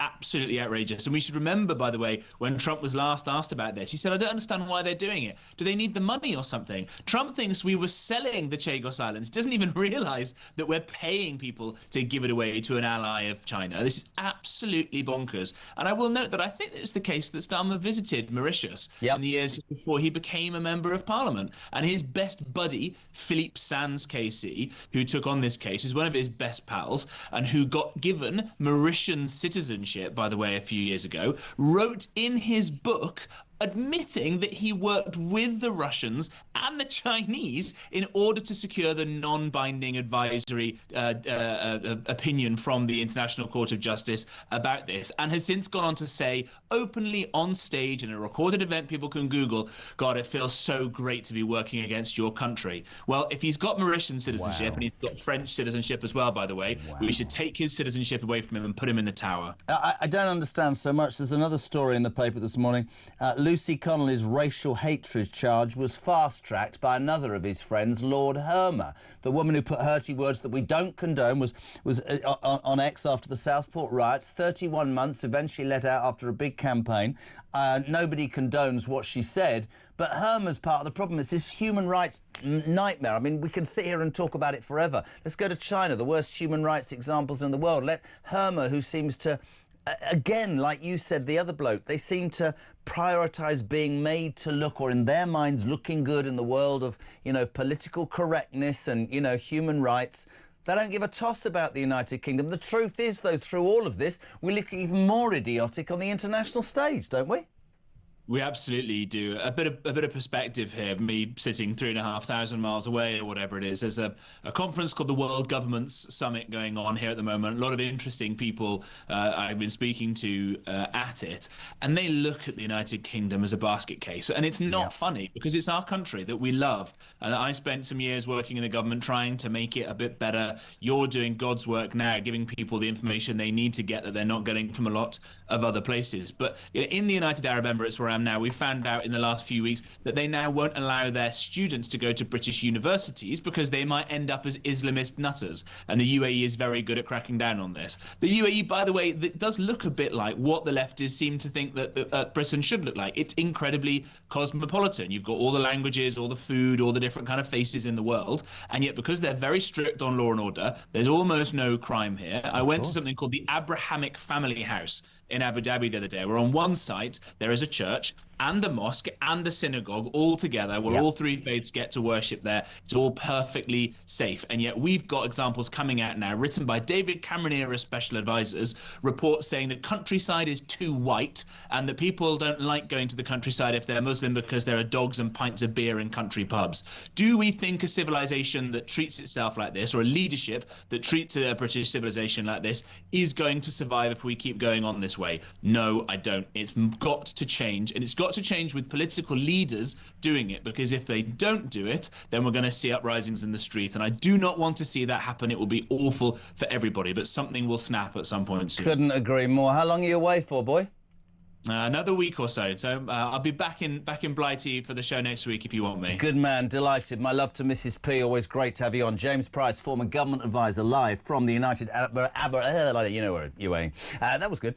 Isabel Oakeshott on the way ahead of 8 o'clock. We'll do the government round as well. 0344 499 1000. If you're waking up, thank you. More of you listening to this station talk than ever before. Yesterday's official figures, good news. Thank you very much. Common sense, you know, the hard-working alarm clock Brit getting their say. Jez, being a smoker or drinker with a colourful private life is one thing, but I despise politicians who use their public office to get what they can for themselves, whether it's free tickets, outfits or a string of big money non-exec directorships lined up for when they leave Parliament. The political class has forgotten, in my mind, that they are elected to serve us. The swamp needs draining. Nicola in Norfolk. Good morning to Jackie. I'm walking to work today, Jez, wondering what to do. Who do I vote for? The Tories are done, Labour is done, and just when I thought a bit of hope in reform, they start taking Tory duds that were part of the problem in the last government, so they're now becoming the Tories part two. Cheer me up. I don't know what to... how am I going to cheer you up? I have to stay fully clothed. That'd make you laugh if I took my shirt off. I'm not going to do that, be thrown out the wall. It'll be all right. Have faith. I'm not giving up. I don't care. Do you know what? Actually, seriously, I was having this discussion with somebody last night. I'm not going to bang my head against the wall any more than anybody else on this. Common sense will prevail in this country. I absolutely have a belief in the British people. That belief is unswept. There are moments when you think, oh my God, but the silent majority, and I don't want to sound, I just believe they're more switched on. So, Jackie, don't worry about it. I'm on it.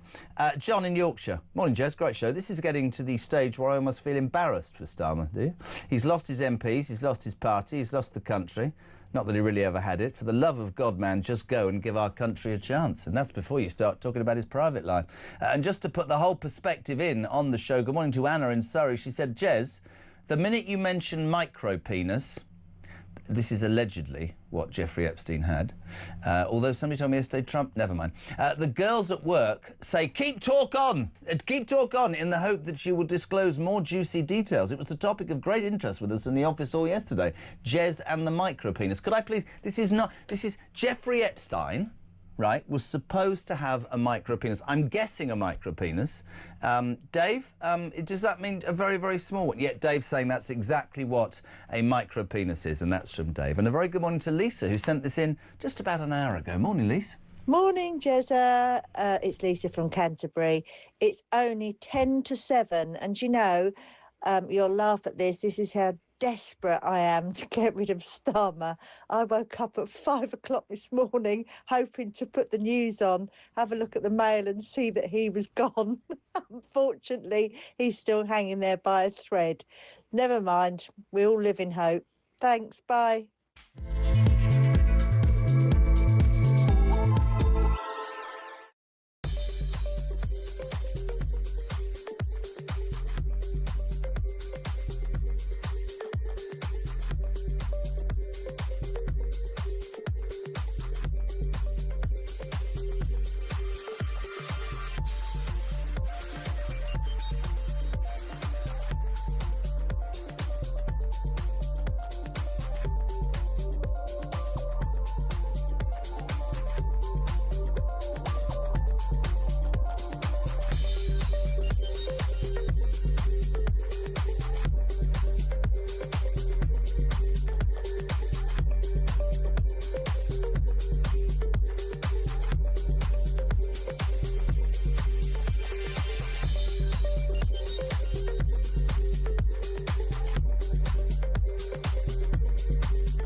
Across the UK, on DAB+, on YouTube, on your mobile, and on your side.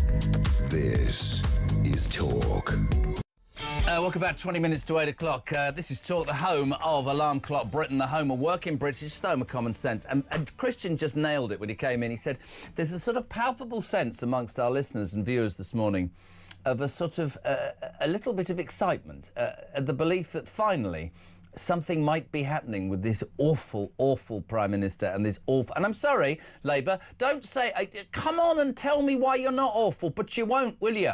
You won't come on. He will bunker down in number 10. His own party will turn upon him. We're on resignation watch. However, Simon from Durham, Starmer won't resign of his own accord. Despite how bad things look for him, he won't voluntarily give up power. Probably true. He's drunk on it. He wanted the power. He wanted to be PM. It's Keir first, party second, country third. He will need pushing out by his own party. Whether that happens now or somewhere down the line is anybody's guess. Kirsty's in Spain. OK. All the best. It will be Miliband, mark my words. You might be right. Bill from Rumsey.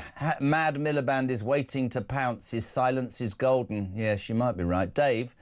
Oh, God. Morning, JK. I bet Starmer mentions breakfast clubs and lifting children out of poverty at his meeting today. Probably. Mark from Bryn Mawr. Is it Bryn Mawr? Do you know what that is? Is it? Do you know how to say that, Christian? I know it's Wales. Do you know how to say it? You're Welsh. Nobody from Bryn Mawr is hardly in Sussex, is it? Oh, I'm sorry for all those... I'm sorry for those illegal migrants who have been housed in Bryn Mawr down in Sussex. Anyway, there we go. Morning, Jez. This is Mike in Bryn Mawr. He says, so when Starmer has the decency to resign, that means David Lammy will be the acting Prime Minister. Oh, my God. That's like jumping out of the frying pan into a volcano. Brilliant. Morning, Jez. Starmer is a goner, a goner, a goner. Starmer is a goner. Oh, he's a gooner. Poor Arsenal fans, yeah. Morning, Sean. If Keith Stalin resigns, as we all hope, it means Mastermind Lammy is acting PM until a new one is appointed. I've made that point. Can we find the Mastermind clip? I mean, the world's most unintelligent... Well, one of the world's most unintelligent politicians could indeed, OK, could indeed be our next Prime Minister. Morning, Craig. Good morning, Jeremy. This is Craig from Ilkley in Yorkshire. You just mentioned Angela Rayner and her own self-interest. Well, that's a view that I share. So she cannot become Prime Minister, in my view, and for one reason and one reason only, and that would be to keep her away from what would be the Prime Ministerial pension. She would get that in perpetuity for the rest of her life, even if she was Prime Minister just for a week. I mean, could you imagine just how many vapes and, bottles of Blue Nun that she'd be able to buy with that 100,000 plus pension every year? Sorry. Bottles of Blue Nun, it's like Liefraumilch. The only thing for those two wines is to wash your car tyres on it. Let's say a very good morning to the First Lady of Cindy said before, First Lady of Talk, apart from Julia. Morning, lovely Isabel Oakeshott. How are you? Well, you're really unsettling me this morning at this time, talking about variously micro penises, taking your shirt off, and now we've got Liebfraumlich into the mix as well. What is happening to our radio station? What are you doing? Well, yesterday we had record audience figures, so more people are listening than ever before, and part of that is because you're brilliant, and I'm softening you up for the shocking news that not 35 minutes ago on this station, Isabel, your would-be fiancé, when questioned, some listener sent in the Lord of the Rings to him as a present, which we sent to the Commons, and I asked for an update on the ring, where he launched into this patience is a virtue, same line as ever. She's a very lucky lady to be marrying me. I've taken her this weekend. She's going to have to be patient. It's on record. I heard him. My jaw was dropping. Yeah. I thought that you were going to let him off the hook, Jezza, because you quite rightly spent the vast majority of that interview grilling him on the most important matters of the day. And I thought, that's it. He's got away with it. But no. You popped the question at the end and he had his arguments all marshalled, and then he tried to throw it back on you, saying, well, you're a man with a bit of experience. Yeah. Maybe you can give him some top tips, Jezza. I'll do my best. Listen, 7:45, I wanted you on. I mean, I will start as I've started all morning. When the Guardian newspaper says it's over for a Labour Prime Minister, it's over, isn't it, Isabel? Yeah, it is over. And I mean, yesterday there was such a febrile atmosphere in the House of Commons. Obviously, I wasn't there, but I'm quite close connected to people who were. And rumours flying that, I'm sorry to say, David Lammy is being prepared to be interim Prime Minister if Keir Starmer decides to throw in the towel, because of course you wouldn't be able to have a quick leadership contest. We know it's highly unlikely that someone like Ed Miliband is just going to say to Angela Rayner, well, OK, you can have it, you know, and then we've got Wes Street, and there'll be a bunch of them that want and have some expectation that they will run to replace Keir Starmer. That process could take quite a long time. It's many, many years since we've seen a leadership contest in the Labour Party for when the Labour Party has been in office. In fact, I can't really think of it, because when Tony Blair stepped down, it was sort of automatic that it was going to Gordon Brown. So I don't actually know. I can't think how long that process takes. But in any case, it does mean that either Keir Starmer would say, look, I'll hold the fort until this new leader is elected by our parliamentarians, our members, or we'll get a David Lammy interregnum, which is a pretty horrible thought. Is that an exclusive, what you said just now? Do you know those meetings are taking place? Is that something that you've heard, that there are discussions underway?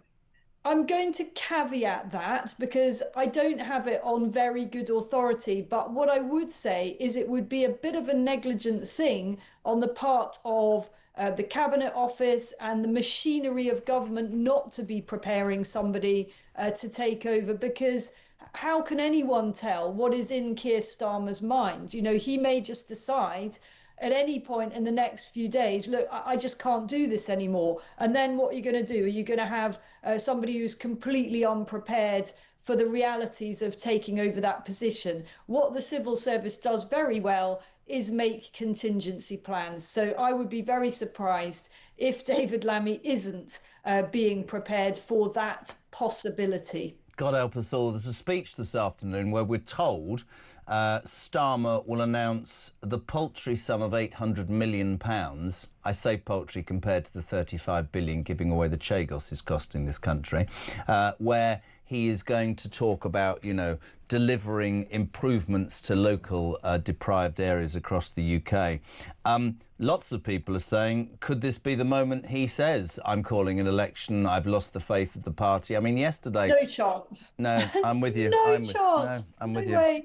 Sorry, no way, no way, no way. We're not getting an early election, no time soon. The only way this happens is that if there is a financial crisis on such a scale that this government, under whoever is leading it at that time, is unable to get through the measures it needs to take to get the economy, to bring the economy back to life. And that is a possibility, but it isn't going to happen anytime soon. So we've got to accept we are lumped with this lot, and the best those of us can do that hope for that despair at the state of our country, that still believe it's great and it's salvageable. All we can do is plot and plan of what needs to be done to rescue the situation when there's an opportunity. It's interesting when you said, people might fold, some of the cabinet will fold. We saw it with Boris Johnson, one will go and then others will follow.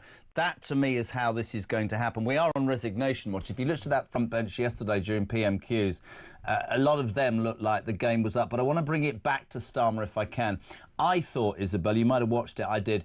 I thought yesterday he looked like a man who was starting to disbelieve himself and lack the belief that he could go on with this. Bade not doing a goodish job, but I just felt that he started to blink, and the silence was eerie from the Labour backbenches because, of course, whatever they say, they're going to start looking at their in-trays, their emails, they're going to start looking at their majorities, and they're going to think, how long have I got? Cabinet ministers are going to, and I said this, you'd know this better than anyone. Now they're sat there going, when do I show my hand? If I go too early and he survives, I'm toast. If I go too late and he's thrown out, the new person won't give me a job. That's how devious politics is, isn't it? Oh yeah, that's all that old expression, if you want a friend in politics, get a dog. And they will all be, I've yet really to meet many MPs who don't secretly think that they could be Prime Minister. So there will be way more than just Angela Rayner and Ed Miliband thinking that they're going to give this a tilt. And sometimes it's a calculation. You get some quite low profile contenders who figure that if they just give it a go at the early stages of a contest, they might at least get a ministerial job out of it. I mean, Angela Rayner has bravely, boldly, quite unashamedly shown her hand in what she did yesterday, and sitting on that front bench during what was a Tory debate. It was an opposition debate called by the Tories, designed to put her government on the back foot. There she was, attracting so much attention and being spectacularly unhelpful to her boss, Keir Starmer. We all know what she's up to. There's no secret about it. I believe she is busy offering jobs in an Angela Rayner administration to MPs to support her. And she's up and running. She's ready to go. The question is, that whole thing, is the person who sticks in the knife, are they the one that actually inherit the crown? And Ed Miliband is clearly playing a little bit of a quieter game, but perhaps the two of them will do a deal. Haven't seen Miliband. His silence is golden. It's really interesting. There's so much that we can talk about. We talked about earlier on the show his lack of DNA, not really understanding the feeling. I talked yesterday about how he looks cornered. All of this is going on, and the problems in this country continue to mount up, and that will also cause massive frustration. He's got the lowest approval rating of any Prime Minister in the history of this country. And to me, there's absolutely no way for him to go on. And it sounds really interesting. I was saying to you, because you've been part of Talk since the beginning, there's a sort of eerie excitement amongst the listeners and viewers this morning. They're all sort of texting going, when do you think it will happen? And I wanted to put that to you. Do you believe that he will make now the local elections, or do you think he will be forced out? Do you think anybody in the cabinet will show their hand in the next couple of days? Well, here's the thing. So people might have got a bit confused, I certainly had, about the process now for the release of this advice that Number 10 was given, that Starmer was given, about whether or not, what were the risks associated with hiring Mandelson, giving him that top job over in Washington. And the thing is that it's going to take a matter of weeks. We're not talking days. It will take weeks for the cross-party committee, the committee made up of MPs from different parties, on the Intelligence and Security Committee, to decide what they believe can be put in the public domain without compromising any national security or diplomatic relations. So that was a big win for Keir Starmer's critics yesterday. They managed to persuade, or basically force, Downing Street to say, OK, we'll hand this over to this committee. We'll not sort of decide ourselves what you can and can't see. But that process is going to take quite a while. So the question is, does Starmer try to hang on until those papers come out, praying that those documents don't reveal something that's even more damaging to him? Or does he kind of know that in those documents it's just going to finish him? In that case, maybe he just goes sooner rather than later. I'm not convinced that he'll last till the end of this month. Wow. An exclusive there from the First Lady. Brilliant. And and it sounds, I haven't got long, but it is just fascinating, isn't it? I mean, it sounds a terrible thing. People are saying, oh, I feel embarrassed him. I don't. I think he's completely unsuited to the job. I think he's been one of the most disastrous prime ministers ever. And I think this Labour Party is a joke for all that they said, and, you know, onwards and upwards. So good to have you on. I hope the weekend brings you many rings. I'll be at him. Don't you worry about that. I'm going to keep pushing because I don't think he knows how lucky he is, but I do. Isabel Oakeshott, thank you very much indeed. Lovely to have you on. 5 to 8, we're live across the UK. It's Talk Breakfast. 0344 499 1000. Text to 87222. Braemar is a beautiful little place nestled in Scotland, says Julie in West Sussex. It's Bryn Mawr that I was talking about, not the one in Scotland. Was that a good Welsh accent? I don't know. Morning, Alan. Morning, JK. Alan from Swansea. Yet again, every day I wake up and it's catastrophic event with this Starmer imbecile. And see him shaking yesterday. He grabs his hand. He's been doing that for last year, you know, because his left hand and all the right hand's doing. Absolutely hideous. But for me, the worst thing this cat has done is prosecuting our veterans free of charge. Now, don't lose sight of that, because there's so much coming out every day. We're losing track of all these scandals. He has zero respect in the veterans community. He is absolutely despicable. He needs to call a general election and let the people decide, because nobody wants this. The whole country is in a slump since this idiot came in. Remember he came in, oh, we've got all the costings, we can hit the ground running. Absolute garbage. Ta-da.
there is definitely some credence to be given to the idea of guilt by association, and mere association or mere presence doesn't indicate guilt or doesn't indicate that you actually participated in these sordid and disgusting crimes.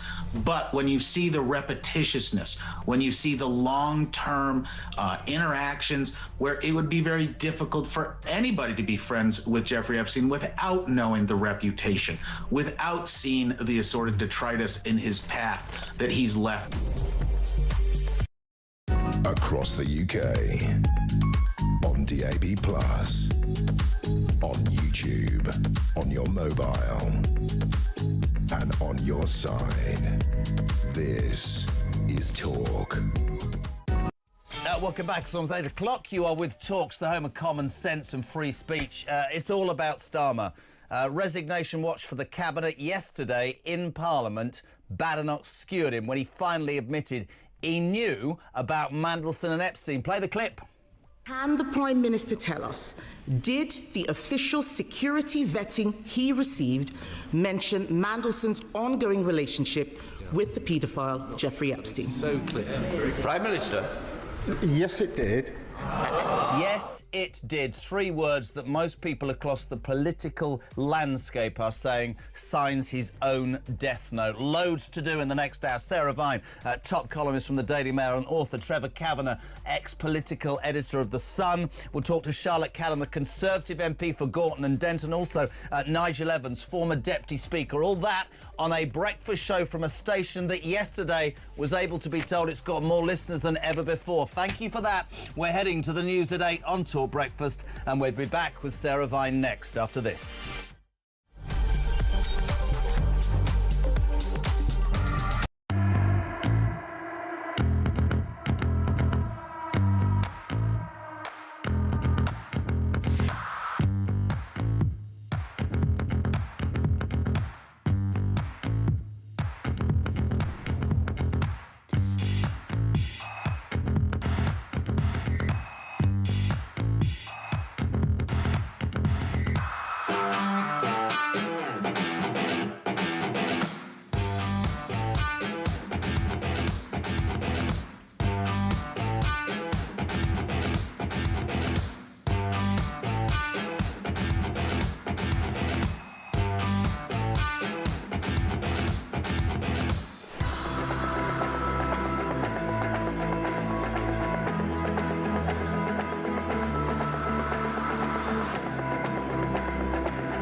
Across the UK, on DAB+, on YouTube, on your mobile, and on your side.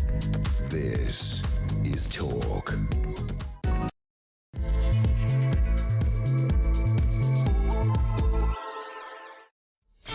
Welcome Welcome back, my friends. Just after 8 o'clock, Thursday, February the 5th. You are waking up to Talk Breakfast. It is the home of common sense. It's the home of Alarm Clock Brits. And it's a radio station that has more listeners than ever before. We thank you for that. It's your chance to come on and talk. Wherever you are in the UK, you can do a voice note on 0344 499 1000. You can text us on 87222. Your take on the day's news. It's all about one story. Keir Starmer yesterday being skewered by Badenoch in the Commons and admitting, finally, that he knew about Mandelson's relationship with the paedophile Jeffrey Epstein. I mean, the whole thing is as murky as you can believe. Mandelson facing a police inquiry for, and I quote, releasing confidential government information via emails to a bloke who'd been in prison for trafficking young girls. It goes beyond sick. There's Andrew to add in the mix. But we are this morning hearing all sorts of people saying there's meetings in number 10. There could be...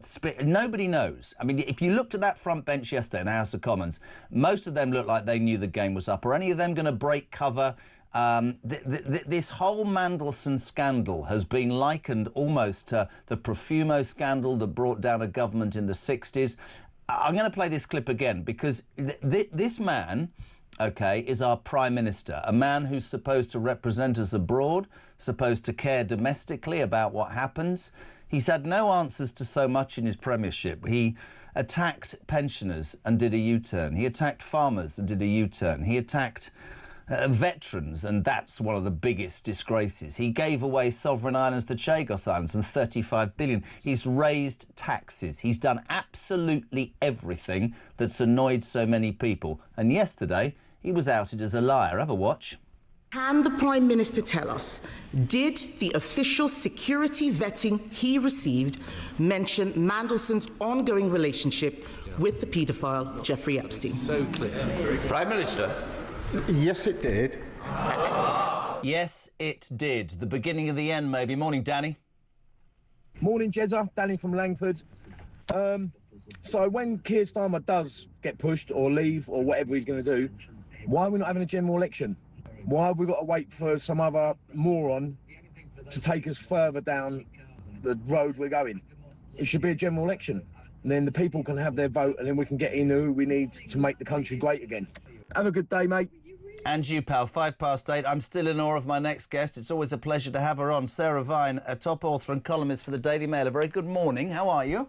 Good morning. Good morning. I'm sure that the more I come on your show, the less you'll be in awe of me. No, I'm not going to be. And I can see your background today. It was all out last time. Lovely. Oh, yes. Sorry, I turned off I don't really understand the Zoom. It's got all sorts of weird filters on it. I mean, one day I'll probably appear as a cat. No, it's... Well, you might well identify as a cat very soon. That's the way of the world.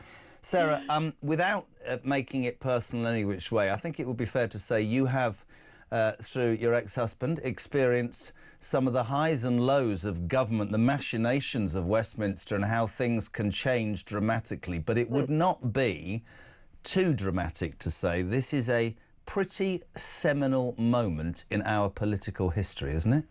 Absolutely. I mean... events, dear boy. I mean, every politician is prone to things like this, but this is catastrophic. It feels like the tip of a sort of really toxic iceberg, doesn't it? And people have compared it to the Profumo scandal, but I think it's actually worse than that because the Profumo scandal was actually ultimately relatively harmless. It did bring down the Conservative government at the time, but compared to this is just sort of amplified. And the thing, what you were saying earlier about Starmer is right. He's not been a popular Prime Minister. He's not really been a successful Prime Minister. He's already on a pretty sticky wicket. And I think your caller, Danny, is also, I think what he just said will reflect what a lot of people feel, which is that they don't just, if he goes, they don't just want him replaced by somebody else. And who else? Because, I mean, Angela Rayner, who was icy yesterday in the House of Commons, gosh, that girl is scary, has got her own problems with her tax affairs. Wes Streeting was very close to Mandelson. Mandelson was, some people say he was his mentor. So the sort of substitutes for Starmer are not exactly clean skins, as they say in Westminster themselves. So it is a quagmire. It is a quagmire. I just want to ask you about, we can talk about what's next, but I just want to talk to you about the man himself, because I just do this and I look at this and I'm truly always amazed at how inept so many of them are. But this man, to me, from afar, doesn't seem to have, I keep saying it, he doesn't seem to have any political DNA. He doesn't seem to have the antennae to sniff out a vibe, a pulse amongst the British people. I don't know whether his advisors are rubbish, he's incompetent, but it seems to me, and we talk repeatedly about U-turn, Sarah, doesn't get much right, and looked yesterday for the first time to be cornered. I mean, the thing is, he's a lawyer. He's not really a politician. He doesn't really seem to have any other. He's at best a good civil servant, I think. He just, he's not a leader. But also, if you look at his record over the years, he's him and Hannah, who is his great mate, the two human rights lawyers, they have kind of got involved in some pretty dodgy, what I would consider to be dodgy decisions. If you dig into Starmer's past, he's always just been a man on the fence. He's not a leader really, but I think that's reflected in his polling. I mean, as he wasn't even popular when he was elected as prime minister, particularly.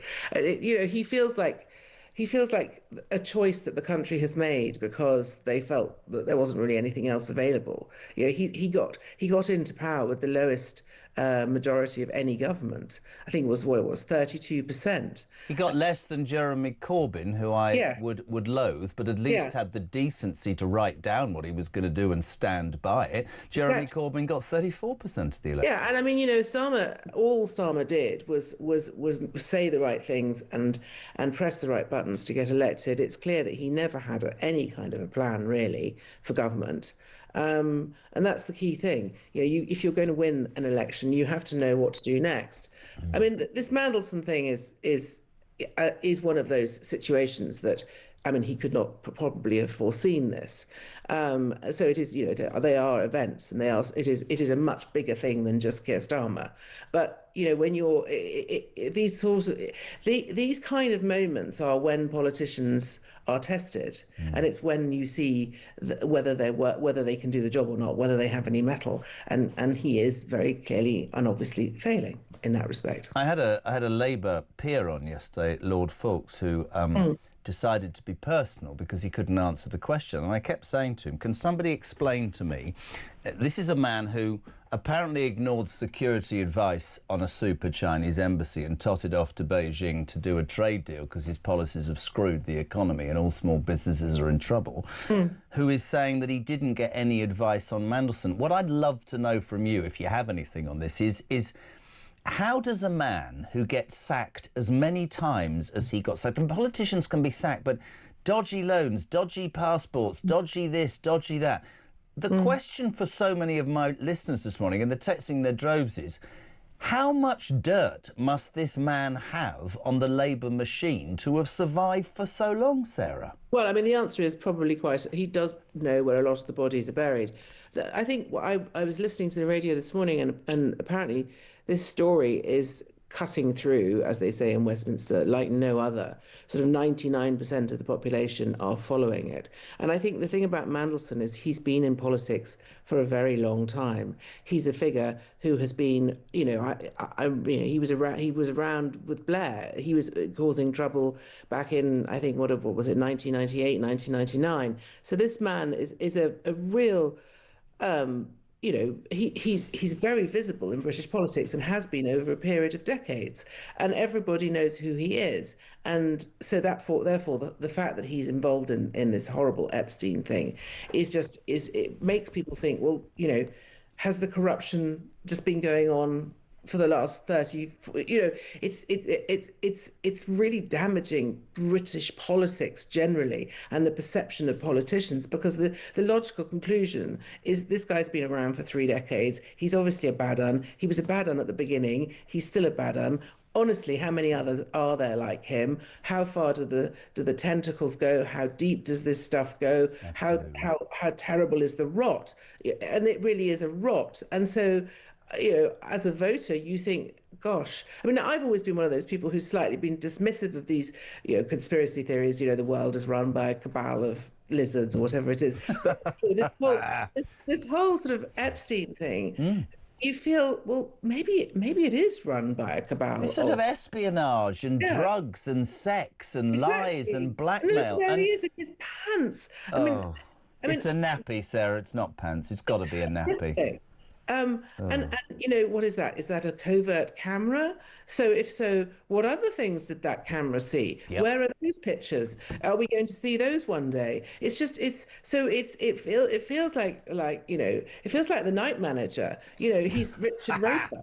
It's just really bizarre. It's life imitating art, and it feels really destabilizing if you're a normal person who just thinks, well, I vote for somebody who's a politician who then does a job and sorts out my bins or whatever it is. This is on a whole other different scale. And there's so much to this, like judgment.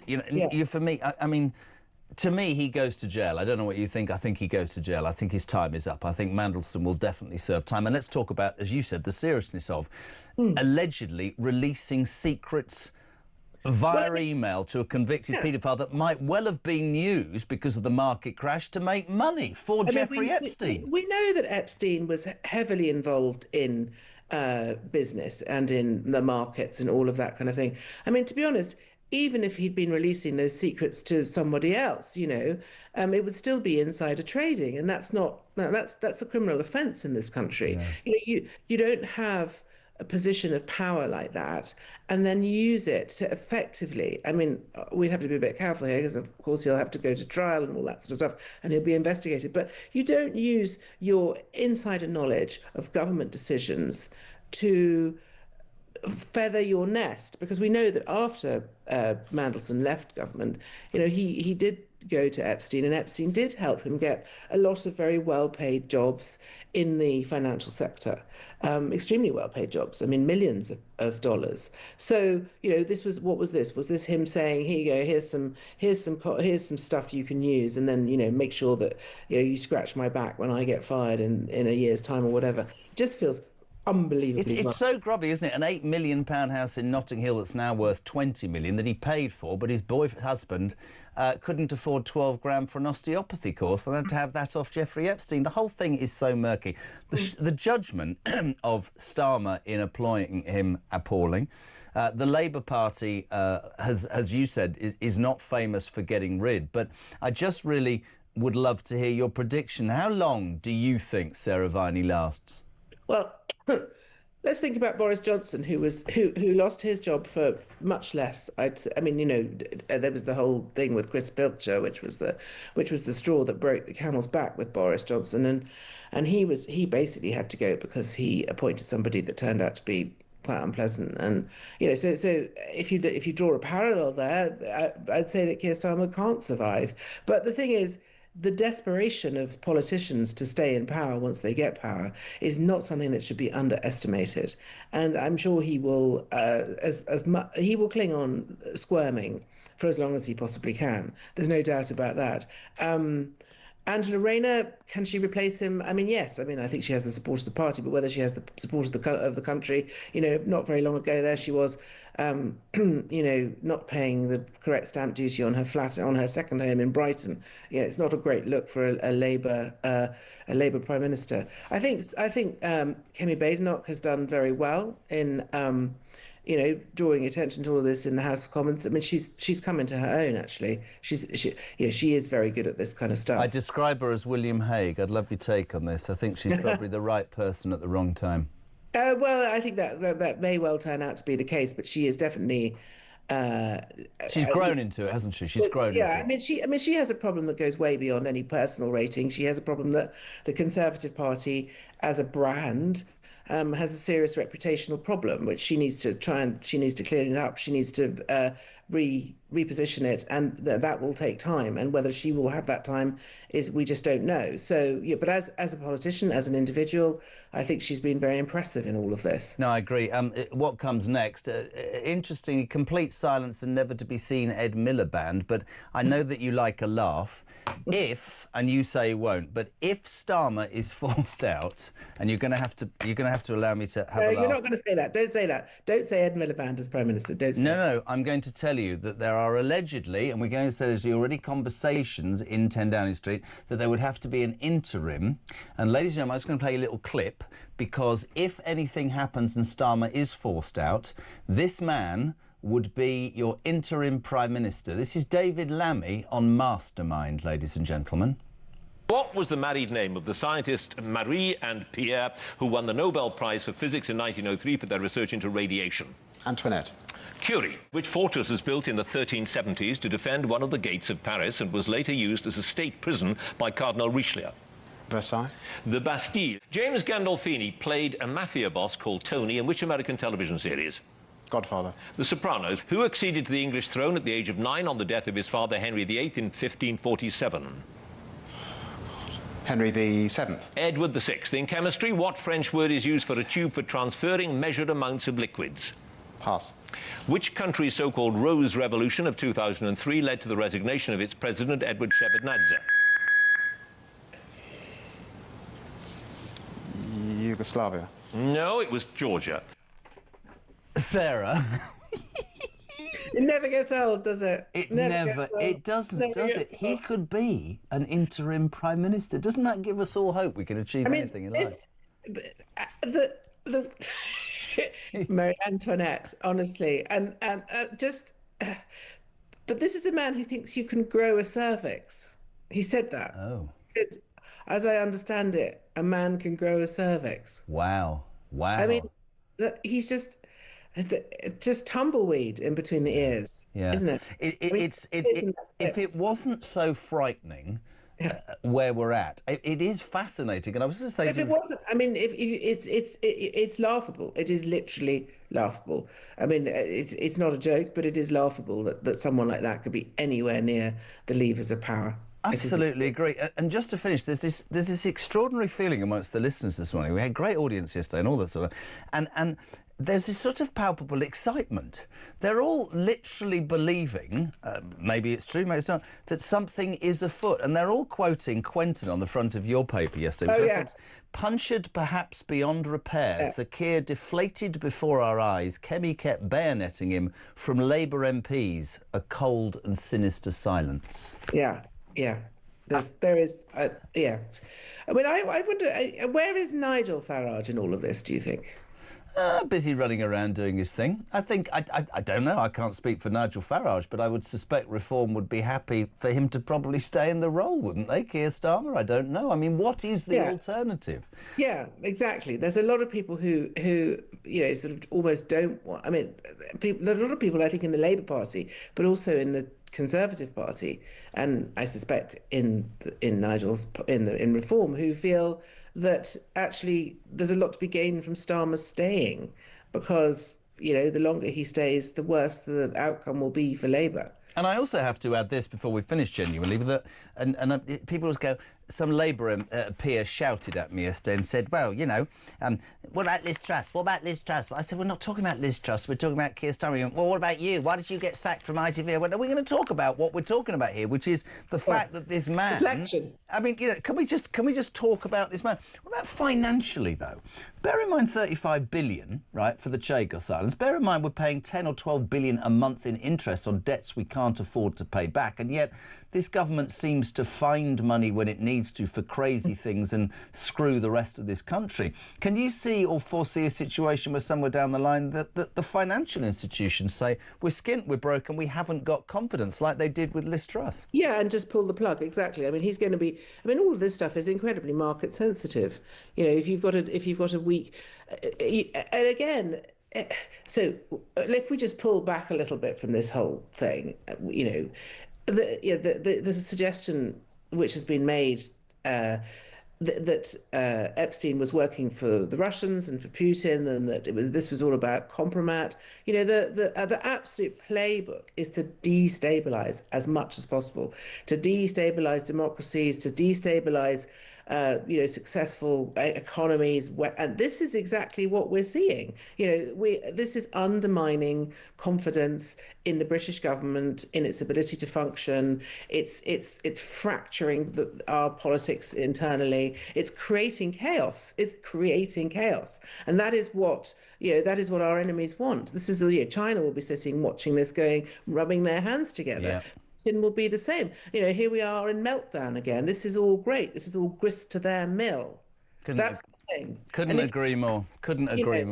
And that's the problem, is that we, as a country, we are fracturing politically and culturally, and it's pulling everything apart. It's putting off investment. It's making people think twice about spending money. Even just ordinary people are not going to go. If you feel like your whole world is potentially about to collapse at any moment, you don't go and buy a new fridge, do you?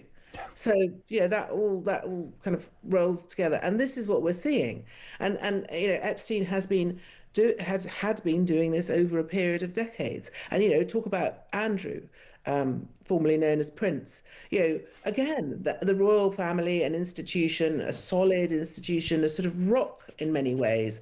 Everyone talks about that's what its function is. When times are difficult or complicated or unstable, everyone can look at the royals and go, well, at least that's something that is immovable. It's no longer immovable. No, it's not. It's not. I mean, we may face a situation where Andrew may end up in court on criminal charges. I mean, look at him. He looks off his head. What's he doing? But you know that somebody actually who was a defender, you're going to love this, I'd love your reaction, said, I think you're being grossly unfair. He's performing CPR.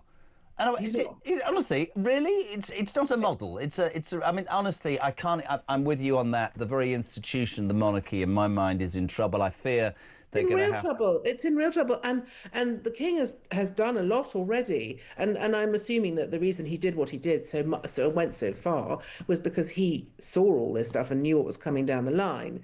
But I mean, if he does face charges, I don't think that's ever happened. I mean, I think Princess Anne has been fined for her dogs or something. But I mean, there's never been a situation where a member of the royal family has had to face such accusations. You brought it full square round. The first story I read this morning was that Mr. Micro-Penis Boy Epstein and the former prince asked a stripper for a threesome. Honestly, the whole... No, so that was the thing that I found so shocking yesterday, was the idea that they got this stripper in, they were together, and they asked her if they could have a threesome. But don't you find more shocking that a royal prince and a billionaire offered her 10 grand and only paid her 2, and she decided to sue them? Well, I mean, fair enough. But I mean, but you see, the thing about Andrew that I just can't understand is that, he was known as, he was a prince of the realm. He was theoretically, dashing. If he'd wanted girls, presumably he could have got them in the sort of time-honoured fashion of going to a bar and chatting them up and buying them a drink. Why does he need to get involved in some sort of awful sex trafficking ring? And also, so actually maybe you can answer this question. What is it about these men that they seem to get pleasure from having sex or relation, whatever, with these very vulnerable girls? Why are you thinking that I can answer this? Well, if you're a man. Okay, I would say that people like...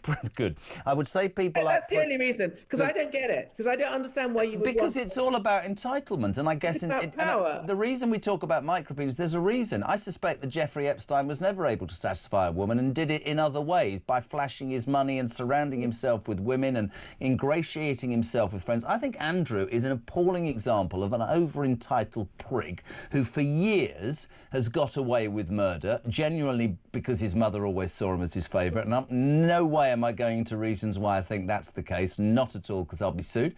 But I just think they've been allowed to get away, and with behaviour that escalates, you then end up with with behaviour that the rest of us go, yeah. What? It's like I said earlier about Farage, right? I saw an interview where someone said, so, Mr Farage, you gamble, you smoke, you've been married, and he went, yeah, all four. Now, can we talk about politics? I'm sick to death of people pretending to be squeaky clean. There was a... You'll love this, and I'll let you go. After my thing with the show and the 6 years of the legal thing, I phoned up the KC about 3 weeks later, and I said, are you all right, Neil? And he said, yeah, I'm good. I said, where are you? He said, I'm at the Labour Party conference. I said, what are you doing there? He said, Jez, you paid me enough money. I am the best defamation KC in England. And he said, politicians account for 90% of my income. I went, right. And he said, do you know the only difference between the Tory party and the Labour Party? And I went, no. And he went, the Tories like cocaine and rent boys, and the Labour Party want as much damn money as they can get from anybody. And I've kept that in my mind forever. I don't think it's a particularly good class. Politicians, and Andrew, he's just an entitled pain in the backside, isn't he?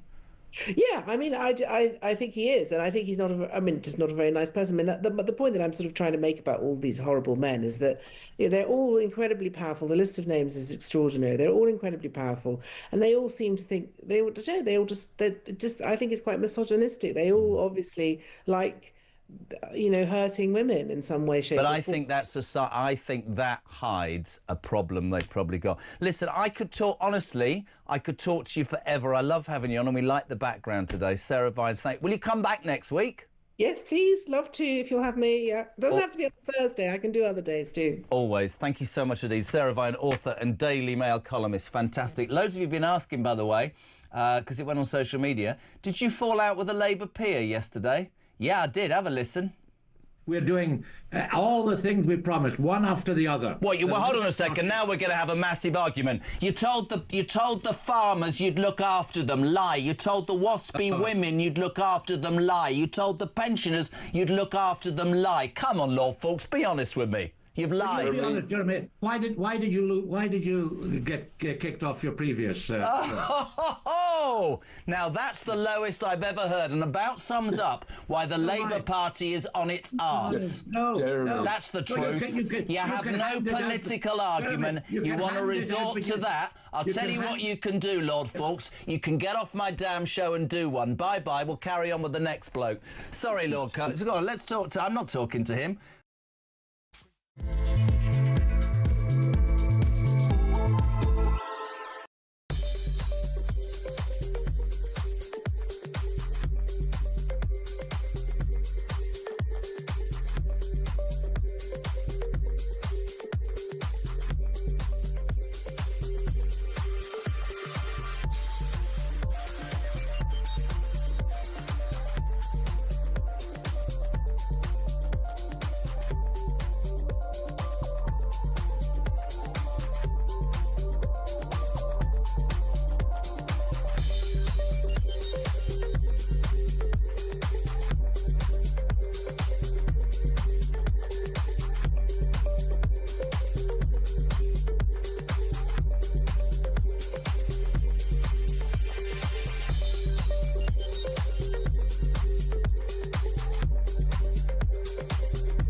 Many in public life, many journalists, many commentators, including me, said at the time this was a mistake and he was the wrong man for the job. Being self-righteous. Nothing with hindsight. This is nothing with hindsight. This is not about He's Keir a nasty Starmer. little piece of work. He is a wrong 'un. He's a proven liar. He was best mates with a paedophile. He thought that was okay. He didn't believe the girl who'd been solicited for prostitution.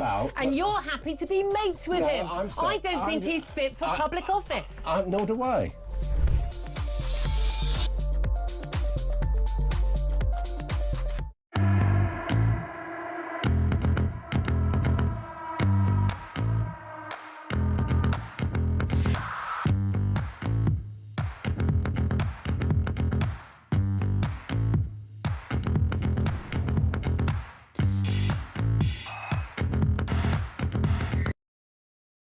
Across the UK. On DAB+. On YouTube. On your mobile. And on your side. This is Talk.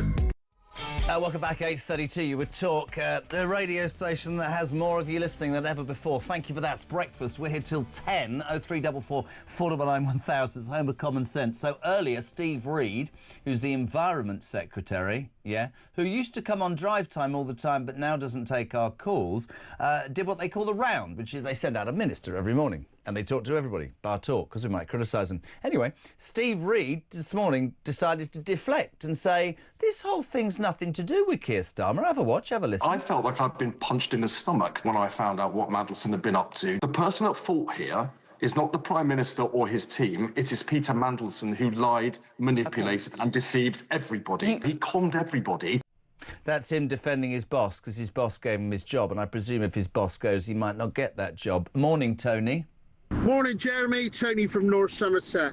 Did I just hear Steve Reed right on that news clip? The fact that Starmer knew about Mandelson and Epstein, he still appointed him. Steve Reed's deflecting. He's a moron. They're all morons. Get them gone. All right, Somerset.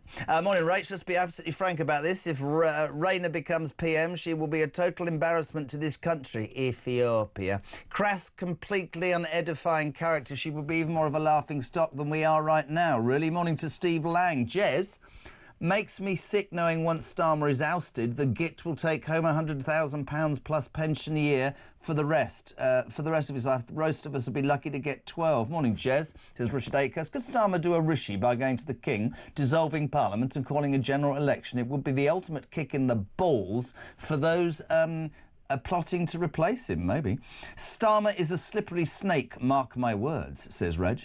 He will hang on until the end, until the local elections, and when that goes wrong, they'll throw Morgan McSweeney under the bus, and then he will carry on as if nothing has ever happened, I bet you. I don't think that can happen, Reg. I think once your party turns against you, once they look at that in-tray, the emails, they think about their own careers, and I'm telling you this is true, but here's a man who would know this better than anybody, former political editor of The Sun, the legend that is Trevor Kavanagh. Trevor, good morning. Good morning, Jeremy. In your lifetime, have you seen anything this deep since the Profumo affair? Genuine question. Well, to be absolutely honest, Jeremy, that was even before my time. But I know it was, but I mean, I'm talking about looking. I mean, obviously, yes. I mean, Trevor's been around since World War I. I mean, looking at it, can you imagine in all that you covered, have you ever heard something as dark and as murky as this? Dark, murky, and totally avoidable. That's the thing. It was unnecessary to do this.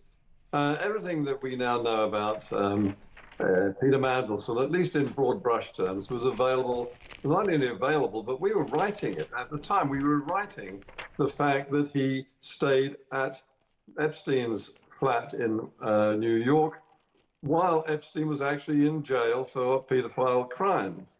So if we knew, surely Downing Street's advisors knew when Keir Starmer appointed Peter Mandelson as ambassador. I mean, that's just the beginning. That's just the tip of the iceberg. But there's no way that Downing Street can claim that they were misled. I mean, a great piece on page 10 this morning, Oh Mandy and the seedy hypocrisies of Gordon and Keir. I mean, I want to ask you this in a direct way. We've seen Gordon Brown come out and be indignant and go to the Met Police and say, this is a cover-up. But he brought him back into government. To me, right, for a man who most of us with a brain cell could see was a manipulative, devious, dodgy, dark, dirty man, and I don't even talk about his friendships, I'm talking about his business and political dealings, how much muck must he have on these people to have had more comebacks than Sinatra? I mean, dodgy passports, dodgy loans, dodgy this, dodgy that. How was he still up to a few months ago, Trevor, still going round the back into Downing Street telling McSweeney who should be in the cabinet reshuffle? I don't think he used that sort of leverage on people like Blair and Brown. I think that the one thing that very few people do actually home in on with Mandelson is that when it comes to politics, he was a very clever manipulator. And he pioneered the sort of methods that got Tony Blair into government with a big majority. So there was that debt that was owed to him. And he beguiled a lot of people with his rather serpent-like way of dealing with issues. and quite successfully in the process. So that was his strength. His weakness was that he just simply became utterly addicted to anyone with money. Every single one of the downfalls that he has, every resignation has been linked to someone who's super rich. Whether it was the man who paid for his mortgage and Jeffrey Robinson, whether it was the Hinduja brothers and the passports, or whether it was Jeffrey Epstein, or more ominously, I think, and yet to be fully investigated, Oleg Deripaska, the Russian aluminium tycoon, and according to the Sun today, or according to David Davis in Parliament, paedophile and gangster. Wow. I mean, just you talked about beguiling people. I don't want to be as specific because that would be unprofessional, but even I noticed yesterday with a couple of journalists in the building, nothing to do with our papers, and a couple of people on the show, there was still a couple of them who didn't want to criticise. Stu said he was a marvellous guy who did a lot of work, and they were almost, Trevor, defending him as if this beguiling or it was still there. I didn't understand that at all. No, well, you probably read Danny Finkelstein and Matthew Paris in the papers over the last couple of days, and they all give a great deal of weight to the fact that there were redeeming pluses to the Mandelson character. And I mean, look, I've been in his company, and he's very smiley and very articulate, very lucid, and it is easy to believe that he knows what he's talking about. That is why he became business secretary and trade commissioner with the European Union and ambassador. So, you cannot take that away from him, but nor can you take away the smell of corruption that has lingered around him from the moment he appeared in the public eye of 30 years ago. For you, with all of your experience, bringing it back to Starmer, is it all over for Starmer, and if so, when, in your experience? It's all over. I mean, he's a dead man walking. I think that it's a matter of time. The time will be when it's convenient to the Labour Party to replace him. That could be as soon as, for instance, the result of the looming by-election on the 26th in Manchester, in which Labour simply cannot expect to do anything better than a single-figure percentage win. And I think that if he lasts past that, it will be the local elections. The only question really is not whether or when he goes, but who replaces him. And the really worrying fact is that nearly everybody on the right is tainted with association with Mandelson. That includes Wes Streeting and others. And I think that you now have only one choice that the Labour Party is likely to come up with. It is a combination of Angela Rayner and Ed Miliband. Oh, God, Trevor, I'm going to have to leave it there, but I've got another hour and 20 minutes before I can go and throw up. Legend, thank you so much indeed. Trevor Cavan, former political editor of The Sun, his take on this developing story. We are on resignation watch for cabinet ministers. Yesterday, Angela Rayner stood up and stuck the knife right between Keir Starmer's shoulder blades. You've heard Trevor, one of the most respected political journalists, saying he is a dead man walking. Next, the opinion of the former Commons Deputy Speaker, Nigel Evans, next on Talk Breakfast.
across the UK, on DAB+, on YouTube, on your mobile, and on your side. This is Talk. Welcome back, 80 minutes to 10. Yeah, listen, keep it Julia, keep it Talk. We are wondering what will develop today. Thank you for tuning in. I'm going to keep saying it, and for more of you listening than ever before. We found that out yesterday. It's the home of common sense and free speech. Now, ahead of Nigel Evans, actually, who's got a technical problem. God, the aged. I want to go back to the Gorton and Denton by-election. We said that we would cover this when we're broadcasting. It has to be straight and right down the middle when there's a vote involved. I need to list for you the candidates, because yesterday we spoke to Matt Goodwin, the Reform MP. Up next, we're going to speak to Charlotte Cadden from the Conservative Party. Other candidates, Nick Buckley from Advance UK. Dan Clark is standing for the Libertarian Party. Matt, as we said, Goodwin for Reform. Sebastian Moore, the Social Democratic Party. Joseph O'Meara from Rejoin the EU. Jackie Pearcey, the Liberal Democrats. Hannah Spencer from the Green Party. Angelica Stoggia from the Labour Party. Hugo Wills, the Communist League. And Sir Oinkalot, I know, the monster raving loony party. We say a very good morning to the Conservative candidate in the upcoming by-election in Gorton, Charlotte Cadden. Charlotte, a very good morning to you. How are you? Good morning, Jeremy. Thank you very much for inviting me on. Not at all. I guess the first question should be, and it's quite an obvious one, Gorton, Denton, it's an interesting constituency. It has different and diverse demographics, would be the correct way to describe it. What are you hearing on the doorstep, Charlotte?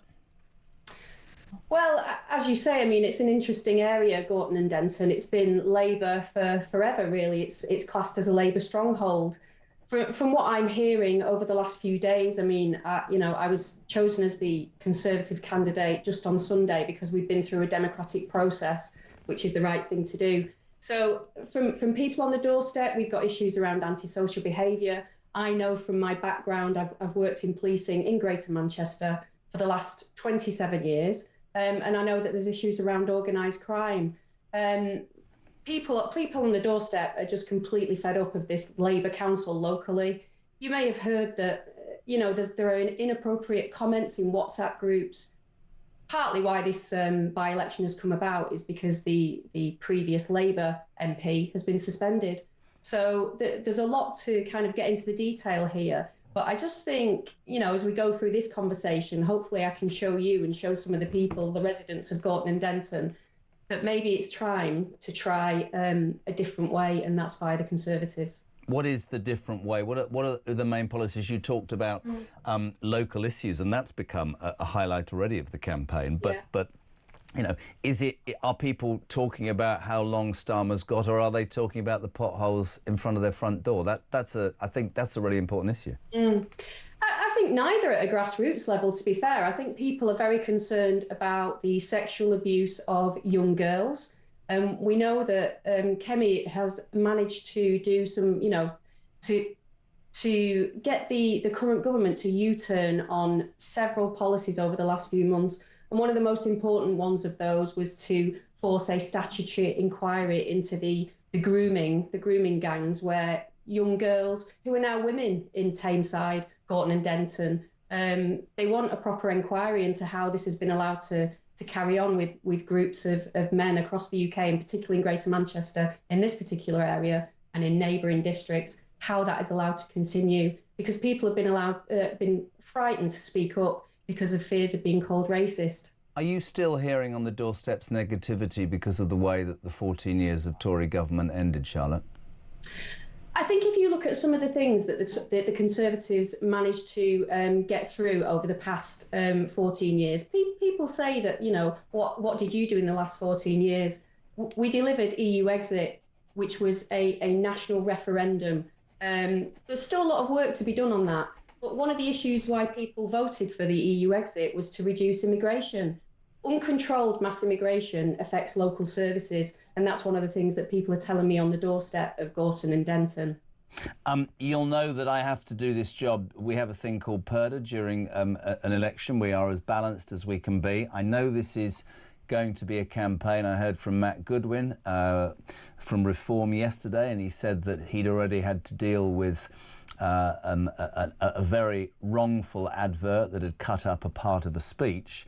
The Telegraph 3 days ago had a story, reform-based, that criticised you because you fundraised for a pro-migrant charity. You took part in a sponsored run in aid of a group, Charlotte, which later published asylum guides which offered advice to migrants on how to get into and stay into this country. I want to give you the chance, I think it's correct, to answer that to the people who are listening this morning. So that is a complete smear. It's factually incorrect. In 2011, I did a charity fund run for a charity that used to support same-sex attracted LGB people, of which I am a member of that community. So that was important to run for gay marriage as it was at the time because it was so long ago. Yep. That charity then morphed into an LGBTQIA plus charity and started to advise all sorts of different groups inappropriately, in my view. I've completely distanced myself from that since those days. I actually wanted just to raise money for charity, which is something that I've done throughout my whole life, throughout my career as well. Is it? I wanted to give you that opportunity because I think it's really important. Because what's being said is that this campaign is going to be very, very, I don't like to use it, but dirty and personal. Are you ready for that? I'm more than ready for that. I've been a police officer for 30 years and I'm pretty thick-skinned because I understand that people are generally not abusing me personally. They'll be abusing me because of my beliefs. And I'll give you one very good example of that. I believe there are two sexes. I know that sets me apart from every other party in this race. And the fact that there are two sexes and the fact that those other parties do not believe that is that they've all got harmful policies in terms of women and girls and freedom of speech. Let's look at the puberty blocker trial that's about to start. Have we got young people in Gorton and Denton who've previously had puberty blockers on the NHS and that has absolutely damaged their futures? I don't think you should get me on that because this section has to be you telling me. I think I can't even talk. I can't. It annoys me too much. In terms of you in the next few weeks, I think all candidates have accepted it's going to be quite bruising. It's as you said, quite an interesting and different area. You're up for the challenge. What would you say if you knocked on my door and I went, listen, I used to vote Tory, but you let me down so much, I'm not listening. You know, Badenoch might be doing good. She might, though, in my mind, be the right person at the wrong time. How are you going to get my vote, Charlotte Cadden?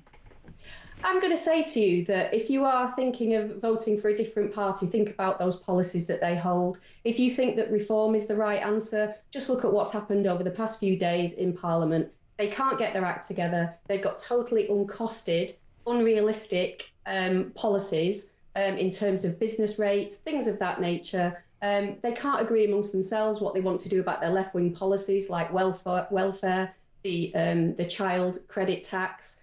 It's just chaos. So I think if you want, a party that is driven by a leader who understands what the policies need to be in terms of banning phones from classrooms, reducing business rates in an appropriate way, leaving the ECHR so that we can control our borders. Kemi has a plan to deliver stronger borders and a stronger economy. And I would ask you just to look at the detail of those policies and be aware of what people are telling you on the doorstep. And get into the detail. Charlotte, it's really good to meet you and I wish you luck. As I said, we obviously do this in the right and correct way. John Curtis, the pollster, spoke yesterday. One final question. How do you see the campaign going? Who do you think is going to win the seat?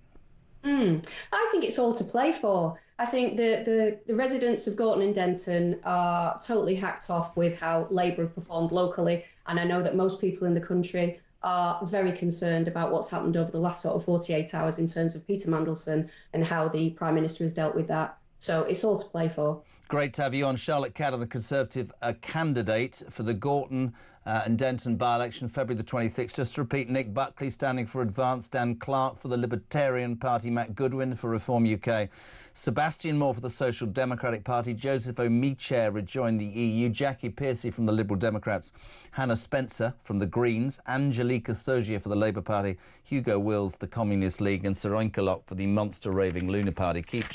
Stay tuned over the coming days and weeks. This slot, we will interview as many, we will, of course, course, offer every single candidate the opportunity to come on and give you as balanced a view as we possibly can. It's 8 minutes to 9 o'clock. We're live across the UK. Nigel Evans, where are you? Your technology isn't working. No wonder you didn't make it higher up the political ladder, man. What's going on? Let's say good morning to Mark in Glasgow very quickly. How are you, Marky? I'm as well as can be expected, as I always like to say, and good morning. Go on, tell me what you want to say. Okay. Sorry, go on. Right. There's one name not appearing in all of the Mandelson scandals, which is very, very closely tied. I know what you're going to say. Well, let me say it then.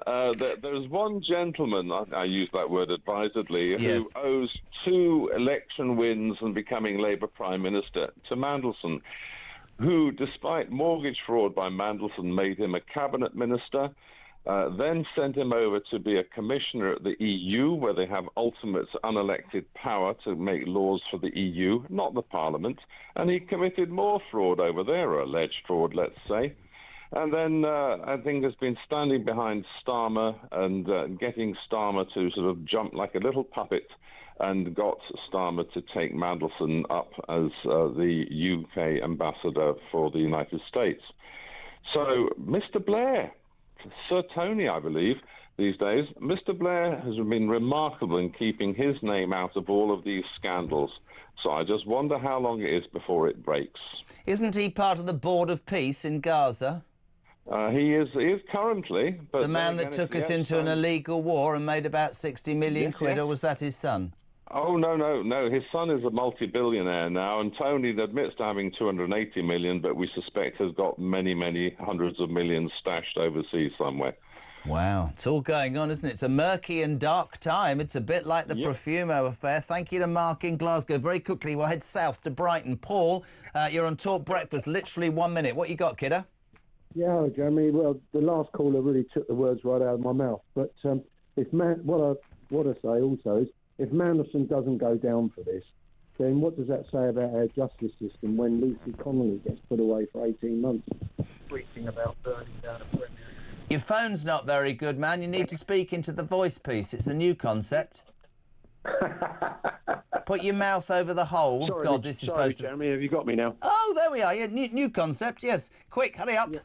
Yeah, the last caller really took the words right out of my mouth regarding Blair. But if Mandelson doesn't go down for this, Jeremy, then what does it say about our justice system when people like Lucy Connolly get put away? Mate, I could not agree with you. I could not agree with you more, and I have to be quick, but mate, I think you are spot on. The way Lucy Connolly was dealt with in Hermer and 31 months and fast-tracked as against these sleazeballs who need to be brought to justice. We can only keep fighting the fight and hope we manage it. Eventually, Paul in Brighton spoke into the phone. God bless you. Right, it's almost 9 o'clock. We're live across the UK. Talk Breakfast. I've got the Rees-Mogg brother and sister duo next. That's all coming up after the news at 9. Ahead of that, morning, Laura. How are you? Morning, Jeremy. Laura in Wiltshire. Obviously, the news is extremely interesting. It's just compulsive listening on your show today. But the irony that maybe it's worth pointing out is that Kemi's skewering of that empty, hollow shell of a man yesterday will probably bring his downfall and will probably end up with someone much worse than him, like Rayner or, God help us, Lammy. And the other irony is obviously that it was the Tories who put him there in the first place by behaving so badly and doing such a terrible job. Though I'm very pleased he's going to go, I'm very worried about what the immediate future holds for us. Great show.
say that, you know, journals like the British Journal of Sports Medicine, which this article has been published in, have played their part in that. They are publishing this absolute nonsense. The fundamental sort of nature of these experiments is flawed because all these athletes can underperform. And it's also a gross insult to say that men who are hobbled by taking hormones or whatever are women.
Across the UK, on DAB+, on YouTube, on your mobile, and on your side.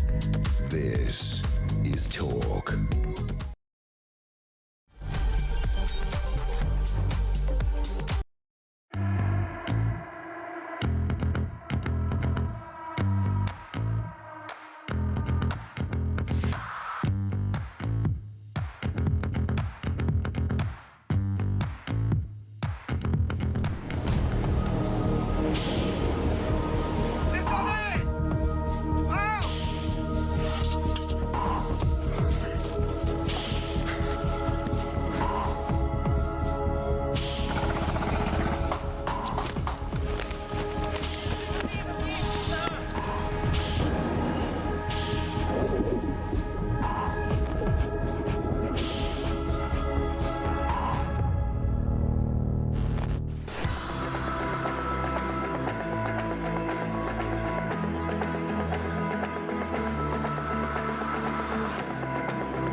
This journey of me following the migrants went from sort of 10 in the morning, all around the clock, to late at night, to the point where, you know, on buses, on trains, through streets, at every key point, French military police and the French police, they were there. They were on the bus, taking down notes, taking pictures, but not doing anything to deter the migrants or stop them, just being there.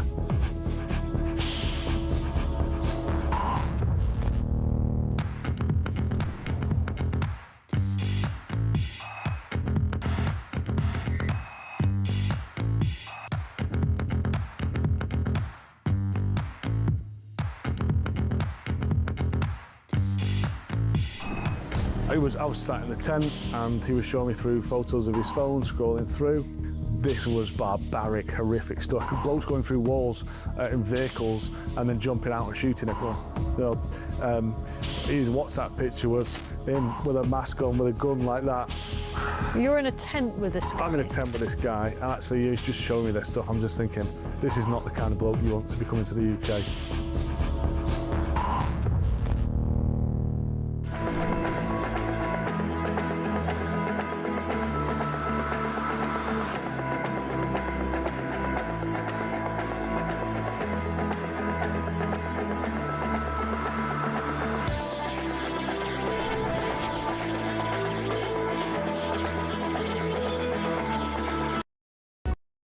Across the UK, on DAB+, on YouTube, on your mobile, and on your side.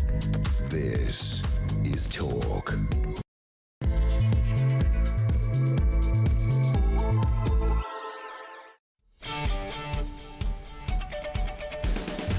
Welcome back. Just gone 9 o'clock. You're welcome to Talk. It is the home of common sense. It's the home of working Brits and alarm clock Brits. And we thank you because yesterday we discovered that more of you are listening than ever before. Julia Hartley-Brewer from 10, Ian Collins from 1. You're waking up or switching or tuning in to one story. There's only one story in town. I keep saying this. Yesterday in the Commons, Kemi Badenoch badgered Starmer. We know all about Mandelson, the accusations that he sent emails to the perverted paedophile Epstein with real government secrets that he could have used either in his network of dodgy friends or even to make money in the markets. That's an ongoing case. The police will decide whether the pant man needs to go to prison. I think so. But yesterday, it was all about your judgment, Keir Starmer, that has been called into question about 15 U-turns a time. But did you know about the depth of the relationship? No. Then this. Have a listen, have a watch. Can the Prime Minister tell us, did the official security vetting he received mention Mandelson's ongoing relationship with the paedophile Jeffrey Epstein? So clear. Prime Minister? Yes, it did. 3 words that even The Guardian, that left-wing rag, believe signal the end. It's over for Starmer, say Labour MPs amid fury over Mandelson. There was a revolt led by Angela Rayner. She stood up and said, you've got to be more transparent. He is definitely on the ropes. We are at Talk on resignation watch. Maybe not for him, but it happened to Boris Johnson over a piece of cake. How many cabinet ministers, how many MPs are going to start looking at those email inboxes and go, this man's a bloody liability. If I want my job, we've got to make change. Not a sight of Ed Miliband. He's definitely plotting. Streeting on the right, sorry to say this, they're all very close to Mandelson. Rayner's apparently acquired a £1 million war chest and is on manoeuvres.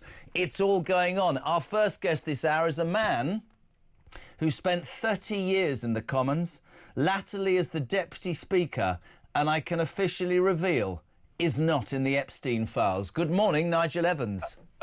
Good morning. If only, Jeremy. Yeah, no, never met the man. Mate, in all of your experience, we've got Anusiata Rees-Mogg in just a sec. Have you ever been involved, watched or had an opinion on a political situation in all of your life? I mean, this reminds me of Profumo. This really does.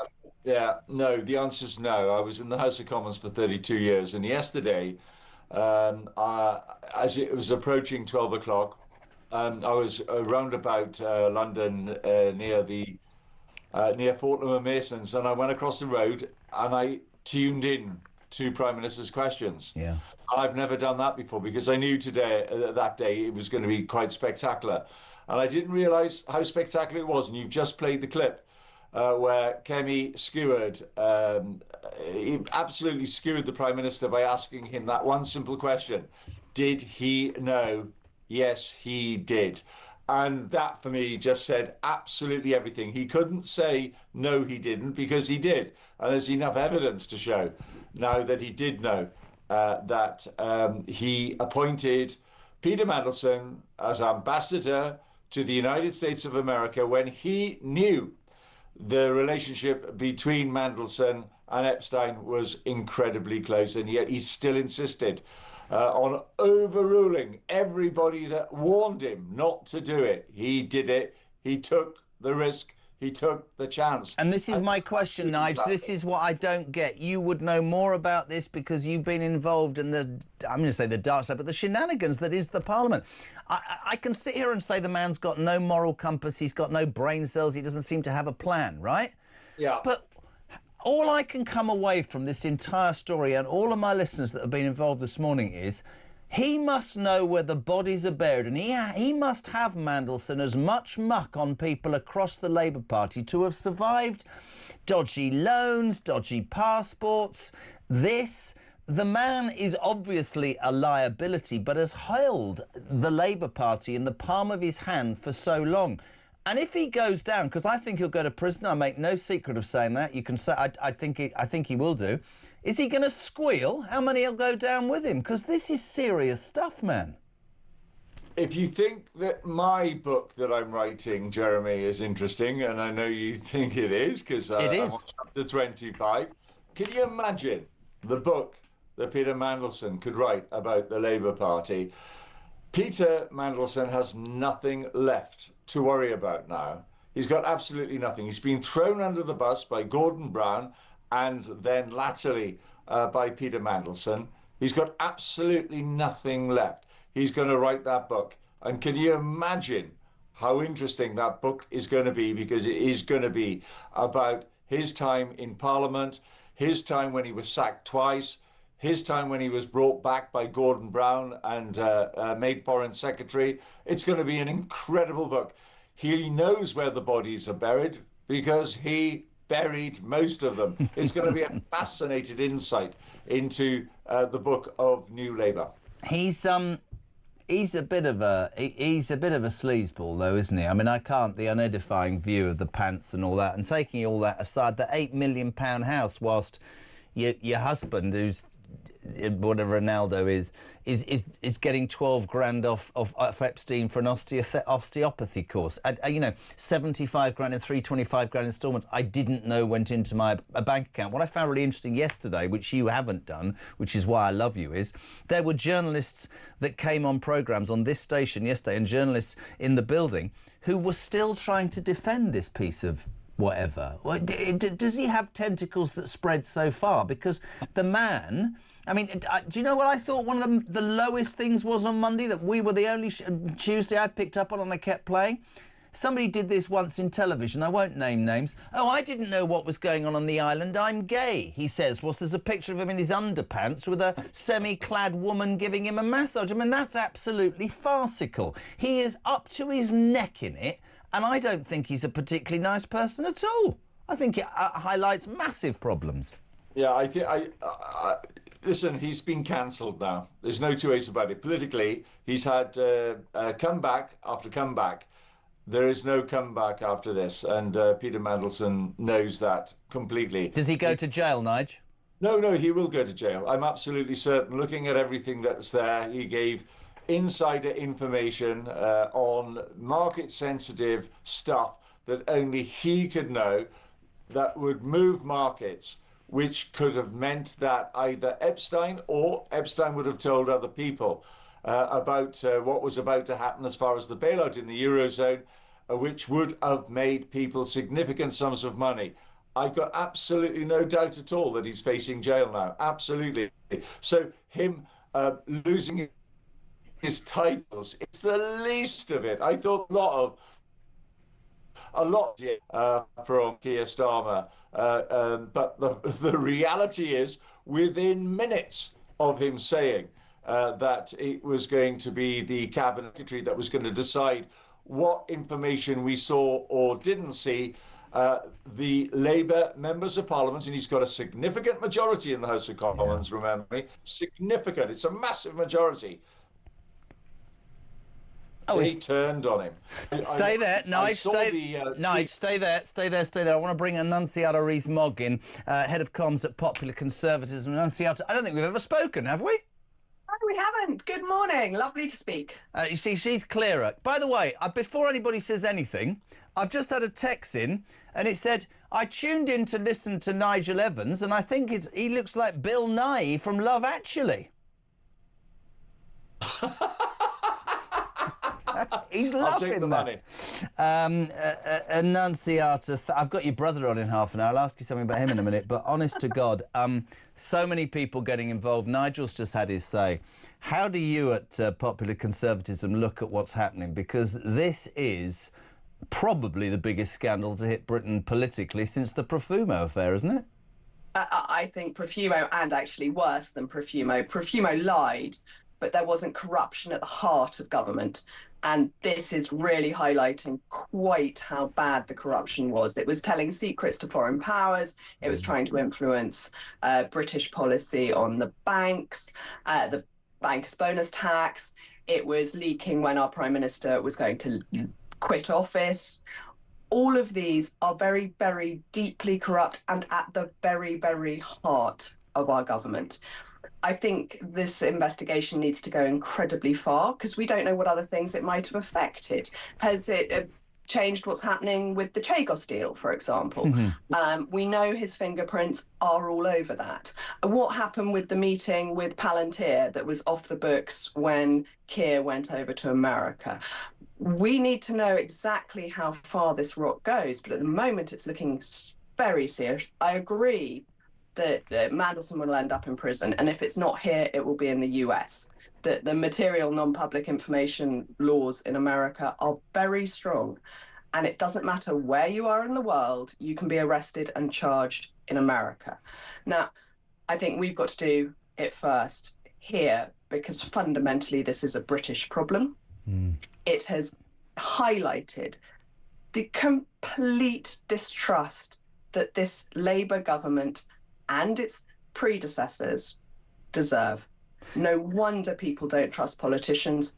They were right not to. I couldn't agree more, and I think we would all agree. And I keep... Nigel knows this, and Isiada, we haven't spoken before, but I keep going back to a text I had some weeks ago from a person who said, Jez, I've never really been switched on politically. I guess you'd call me as part of the silent majority, but I've woken up. And there's a word he kept using to me in the text, which was unfairness. And whether you talk about migrants and the whole situation, and he said, the problem for any government is that when the silent majority wake up, it doesn't matter the colour of that government, they're in real trouble. You know what I mean, don't you, Nigel? I think this government has managed in 18 months to do something almost worse than took the Tories 14 years. And people's trust, and Nancy's right, is dissipating by the minute. Yeah, no, by the second. And I wouldn't have been surprised if I'd woken up this morning to have read that Morgan McSweeney had been thrown under the bus. They've absolutely thrown Mandelson under the bus completely. He has now been cancelled by the Labour government. And I think Keir thinks that that's going to save him. But last night we saw something in the House of Commons I've not seen for quite some time. And that was that the Prime Minister went from the dispatch box saying that, oh, no, the Cabinet Secretary is going to decide what papers are going to be seen. And within an hour, the Chief Whip of the Labour Party was in discussions with the Chief Whip of the Conservative Party saying, well, we can amend the amendment that has been put down. A manuscript amendment was put down in the House of Commons, which was an emergency amendment to an amendment that the government had already put down to say that it's now going to be the Spooks Committee, as I call it. They are going to be the ones that decide what papers are now going to be revealed. I don't think Morgan McSweeney can survive, but putting him under the bus isn't going to be enough. Well, it was interesting because he was asked about Morgan McSweeney, and I thought, like Nigel's just intimated, that he'd just go, what's it? But yet again, showing no political judgment at all. Starmer stood up and said, he helped me get elected, he's central to my team. And you'd have to say they'll probably go down together. And also, just very quickly, the view on the front bench, the realisation, I think, that these untalented people were about to be found out was a very good watch. Yeah. Their facial expressions were priceless. The whole of yesterday's debate, actually, I think was brilliant, and it was the House of Commons at its best. The Conservatives did an incredibly good job, a forensic job, of making sure that the public can find out what's happened. And I think we need to extend that, because we've got to remember that Mandelson was at the very heart of the Blair government. Blair's government changed our constitutional settlement and undid a lot of our democratic rights. We've got to find out how much this has influenced our agreement with how we're governed, whether it's the Supreme Court, the European Court of Human Justice, kowtowing to foreign laws. We've got to make sure that all of this web, which is despicable, is undone. Do you believe, very, very basic language, but do you believe that Mandelson will squeal if he goes down? Do you think he'll implicate others? I think at this point he's got nothing to lose. He must have millions somewhere. But not enough to pay for his boyfriend, now husband's osteotherapy course. I cannot... That everybody says, why do you keep mentioning? Oh, there's 8 million, which I've got from Epstein or other people, because I like a few quid. But my boyfriend, who's 50... It doesn't matter the age difference, who's now my husband, he can't afford a 12 grand osteotherapy course. What's going on there? It's absolutely extraordinary. And it was never... I mean, I think it came out on Monday that he got $75,000. Someone like Mandelson was never going to risk their entire reputation for $75,000. No. The money will show us what's actually been going on, whether it's the contracts with the big banks or separate payments. Do you think that others will? Do you think that others, whether he squeals or an investigation opens it, do you think others from high office might fall and suffer as well? Well, we've already seen Gordon Brown trying to cover his own bag. I think we will find other Labour politicians trying to do the same, to rescue their reputations. And Mandelson himself has nothing to lose. Why wouldn't he? Amazing. Nigel, as a overview of everything, and it is extraordinary, the feeling amongst the listeners this morning. You can also, it's palpable, you can feel it in the studio. We are on resignation watch because it'll take one to go and then it'll be like a house of cards and people are waiting for that. How long do you imagine are embattled? I mean, I say to you both what I've been saying all morning. It's on the front of this rag, The Guardian. You know you're in trouble, to be fair. How long do you think he's got, Nigel?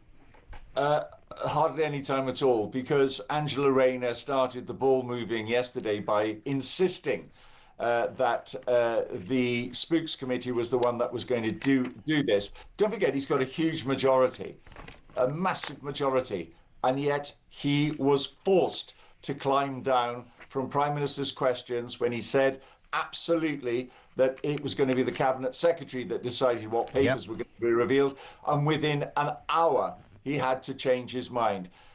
I absolutely think, and I never thought this was possible before the May elections, that Starmer could go. I now absolutely think that he's on the ropes, and that the machine is already moving, Jeremy. And Annunziata's got it absolutely right. It's lovely to see you, Annunziata. Hello. And you. Lovely to see you. Look at me. I've not seen you for quite some time. And I've not seen politics quite like this in my entire career. I think he's absolutely on the ropes. People are on manoeuvres, and I wouldn't be surprised if by the end of the day, both McSweeney and him are gone. Well, Annunziata, just to finish, that's a cooling thought. Nigel, don't go there, it's brilliant. You do realise, and I think Nigel's right, we had this from Isabel, there's no definitive proof of this, but there will be meetings already that if he does get forced out, OK. And Nigel's nodding his head, Deputy Speaker, you would know there are meetings. I just be very careful as I say this, Annunziata. The interim Prime Minister of the United Kingdom will be David Lammy. And I would like to say, as I said about an hour ago, for any young people or people who have lost their job and aspire to achieving anything, if that man can be the Prime Minister even for 5 minutes, I think we can all achieve anything. That is, I mean, that we can laugh. How much of a sobering thought is that, Annunziata? Well, fortunately, interims don't generally get to do very much, and there is zero chance the party will vote for him. But I think we've really got to be scared about what comes next, because I don't think Rayner will win. She's been embroiled in corruption herself. The last thing you want to do is replace a corrupt Prime Minister with another one, which... where Streeting's too close to Mandelson, basically leaves you with Miliband. 3 years of Miliband, we're in real trouble. It's great to have you both on. And Annunziata, I know you won't mind. I have some bloke called Jacob Rees-Mogg on at 10 to 10 this morning. He said, if she's coming on, I'm coming on. Could you give me something that I don't know about your brother that I can put to him if he's beating me intellectually in an argument?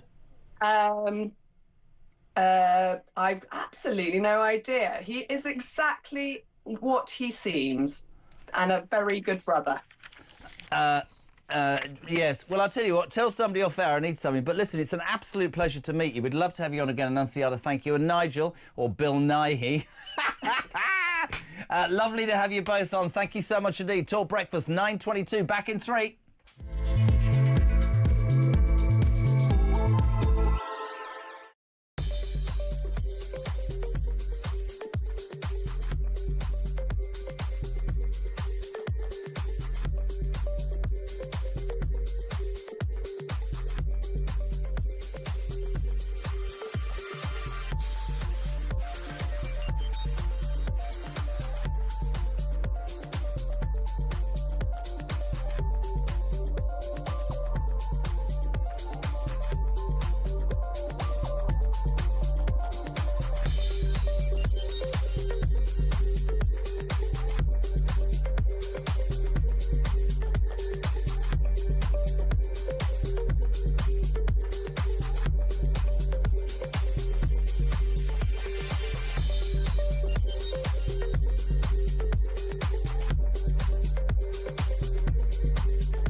I'm one of those journalists, the many journalists who said it, that although it was a high-risk appointment bringing back Peter Mandelson, he would do a good job sucking up to Trump and getting a trade deal. And all the evidence all the evidence is that in his 6 months he did that. And I said quite the opposite, that it wasn't worth the risk and that he was damaged goods. Yeah, but that's and his what a risk is. You know, it might pay off, it might not pay off. And it was it's worked out really well, hasn't it? Exactly, it's exploded but all over it was everybody. always going to explode all over everybody.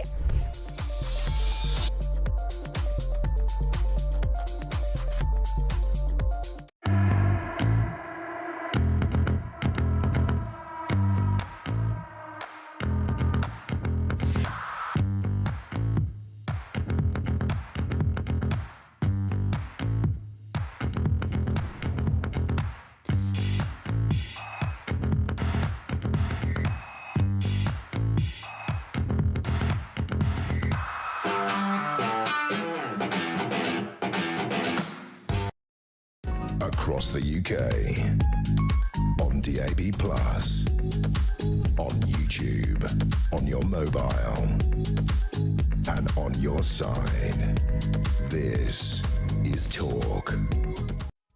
Welcome back, 9:25. Thank you for tuning in. More people listening to Talk, the home of common sense than ever before. Good morning to Alison from Kent. Good morning, Jez. On the subject of throwing Mandelson under the bus, trust me, this is just the start. I think they're going to need a lot more buses. Hello to Matt in Wolverhampton, the Black Country Mate. My question is, Mandelson gave details to Epstein. Who else did he give details to? He was named the Prince of Darkness. Which other dark forces have colluded with him? Diane is in Coventry. I bet most of the Labour MPs wish they'd done a vote of no confidence in the earliest of days. Starmer has now humiliated and made them look small. They reap what they sow. We can put that to my next guest. It's important for balance to get a view and somebody from the Labour side who is prepared to stick his head above the parapet, and respect to him accordingly. Graham Stringer, MP for Blackley and Middleton South. Good morning, sir. Morning. The front page of a Labour supporting newspaper, the headline screams out, "It's over for Starmer, say Labour MPs amid fury over Mandelson." It's all over, isn't it, Graham Stringer? I think it's now a question of when, not if. In effect, by the Commons, including vast majority of Labour MPs, refusing to vote for the amendment that the Prime Minister put forward, although technically it wasn't. In fact, that was a vote of no confidence. And it's very difficult to see in a relatively short period of time how the Prime Minister can stay on after the shambles that was yesterday. The real question that Labour MPs have to answer is not just that the Prime Minister has made too many mistakes, which he has. It is how is he replaced and by whom? Where do you sit on that? I mean, we had the Community Secretary, Steve Reid, on Sky this morning. I want to play this to you. He said, this isn't your Prime Minister's fault at all. Let's just listen to Steve Reid if we can, Graham. All that's happened here, it's dreadful what has happened here, but Peter Mandelson lied not only to the Prime Minister, he lied to the Prime Minister's entire team. He's betrayed the victims of Jeffrey Epstein, he's betrayed two Prime Ministers, and he's betrayed the country. So now, has he betrayed Morgan McSweeney? Is that what you're saying? He lied to everybody. And now what people need to see the extent to which he lied, and that will happen as these documents are released so people can see. Can you answer the question? Is Morgan McSweeney safe in his job? Yes, of course he is. The problem when someone lies isn't that they lie to you, because there can be liars in any walk of life. It's what happens when you find out you've been lied to. And what the Prime Minister did months ago was contact Peter Mandelson at 5 a.m. in the morning and sack him on the spot from his job as US ambassador. Graham, I take it that you and a majority of colleagues on the back benches don't buy what Steve Reid is saying. There's two issues about the Prime Minister's judgment over the last 24 hours. One is how he dealt with the Commons. Everybody makes mistakes. Journalists make mistakes. Politicians make mistakes. He made a mistake in appointing Mandelson as the ambassador to the United States. He should have said at the beginning yesterday that he'd made a mistake. He knew what he knew, and it would have given the Commons and those Labour MPs who were going to support him an opportunity to say, well, he's fessed up. We know what's going on. And he's agreed to put forward the documents. In actual fact, he gave a victory to the leader of the opposition, who nailed him on whether he knew of the continuing relationship with Mandelson, and the Labour MPs didn't support or believe that we were going to get all the documentation around that. So in one very important debate, he failed twice.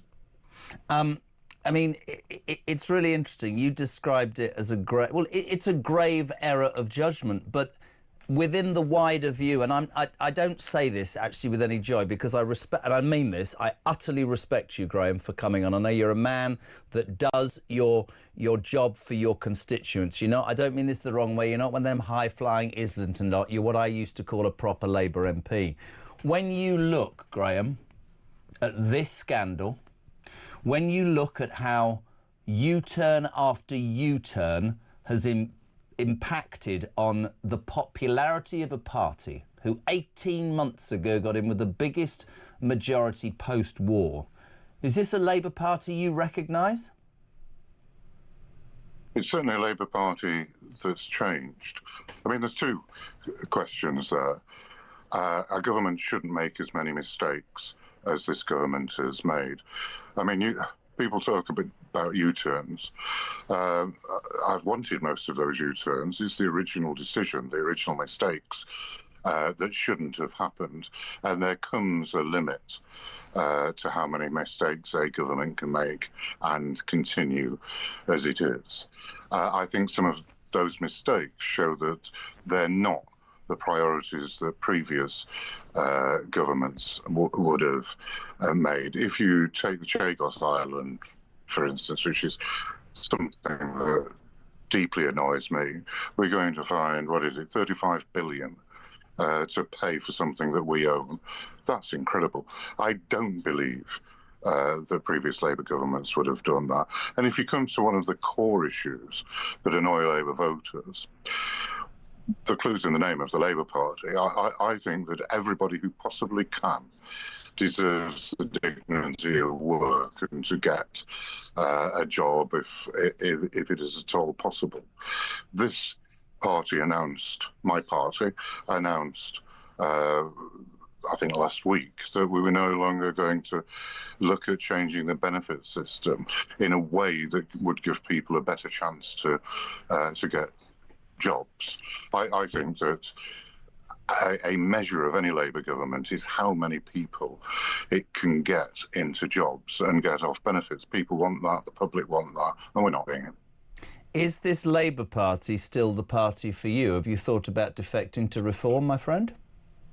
I get asked that regularly on programmes because I agree with Reform on Europe and one or two other things. I don't agree with them fundamentally, the direction they're going, so there's no chance I would join Reform. And my party has changed. There are some of the policies that it has that I don't like. They're not the policies. For instance, cancelling local elections, I think, is embarrassing and outrageous. That's not something a Labour Party should be doing. But I joined the Labour Party, not agreeing with every policy it had and wanting to improve it, and that's still my position. If I left the Labour Party every time I disagreed with a single policy, I'd have left the Labour Party almost as soon as I joined it. I know you well enough to know from your demeanour, you're a very honest guy, and that's why I said it. I genuinely mean that, but I can tell from your demeanour that things have changed immeasurably. Two questions for you, my friend. How long does Starmer last? You started by saying it's not if, it's when. How long does he last? I don't know. I wouldn't be able to put a figure on that. I think that the next crisis point for him is the Denton and Gorton by-election, Gorton and Denton by-election. But the real crisis point, I think, will come after the local elections if they're as bad as people expect. But I mean, predicting the future is a mug's game. Yesterday, Angela Rayner, who had to resign because she hadn't paid stamp duty, led the charge. She stood up in a very controlled way and said that there should be more transparency with the release of those papers over the Mandelson debacle.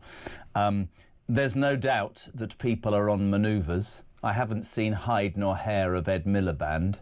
To many on the right in this country, the thought of Miliband or Rayner is even more frightening than Keir Starmer. But it would be fair to ask you this. If not him, whom? I don't know. I mean, it's a real dilemma. If you go through most of the contenders that you will know as well as I do, they've nearly all got away with the majorities.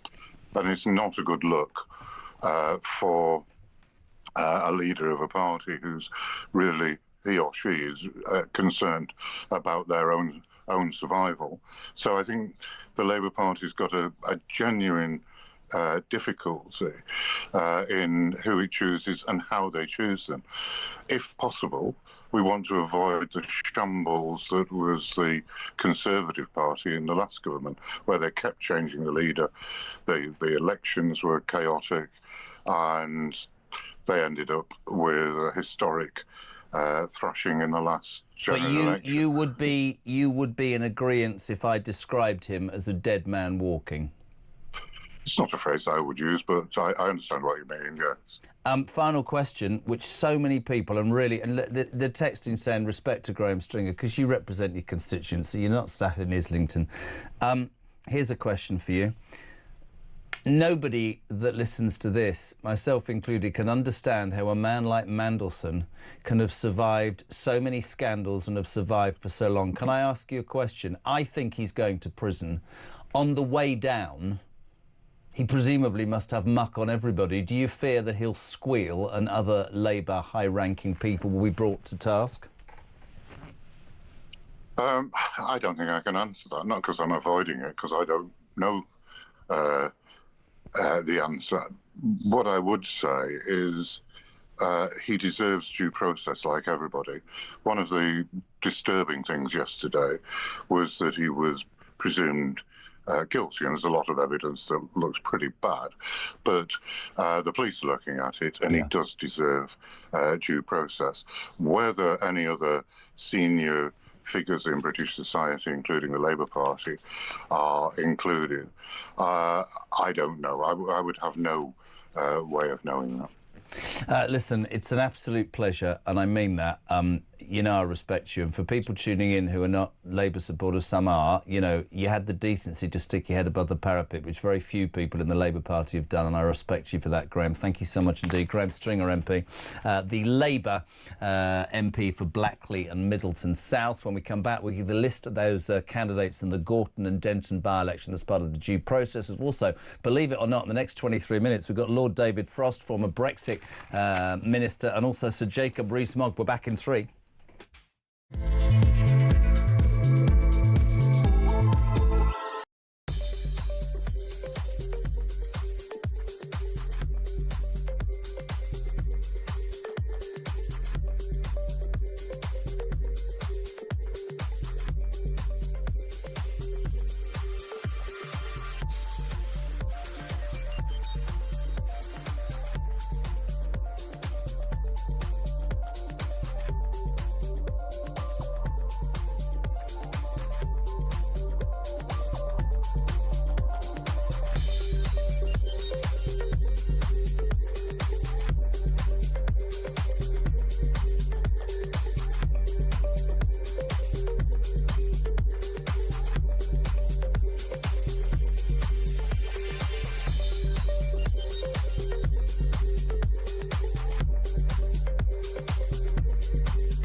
Across the UK. On DAB+. On YouTube. On your mobile. And on your side. This is Talk. Welcome back. What is it, 20 minutes to 10? Julia here from 10. Ahead of that, Lord David Frost, a Brexit negotiator, now the Director General of the Institute of Economic Affairs. We've also got Sir Jacob Rees-Mogg, just to confirm those candidates in the Gorton and Nearly Denton by-election. Nick Buckley, Advanced UK. Charlotte Cadden, we spoke to earlier, for the Conservative Party. Dan Clark is standing for the Libertarian Party. Matt Goodwin for Reform UK. Sebastian Moore for the Social Democratic Party. Joseph O'Meara for Rejoin the EU. Jackie Piercy for the Liberal Democrats, Hannah Spencer for the Green Party, Angelique Custodio for the Labour Party, Hugo Wills for the Communist Leads, and Sir Oinkalot for the monster raving loony party. I know. It's on February the 26th. We say a very good morning, Lord David Frost. We just said it off air.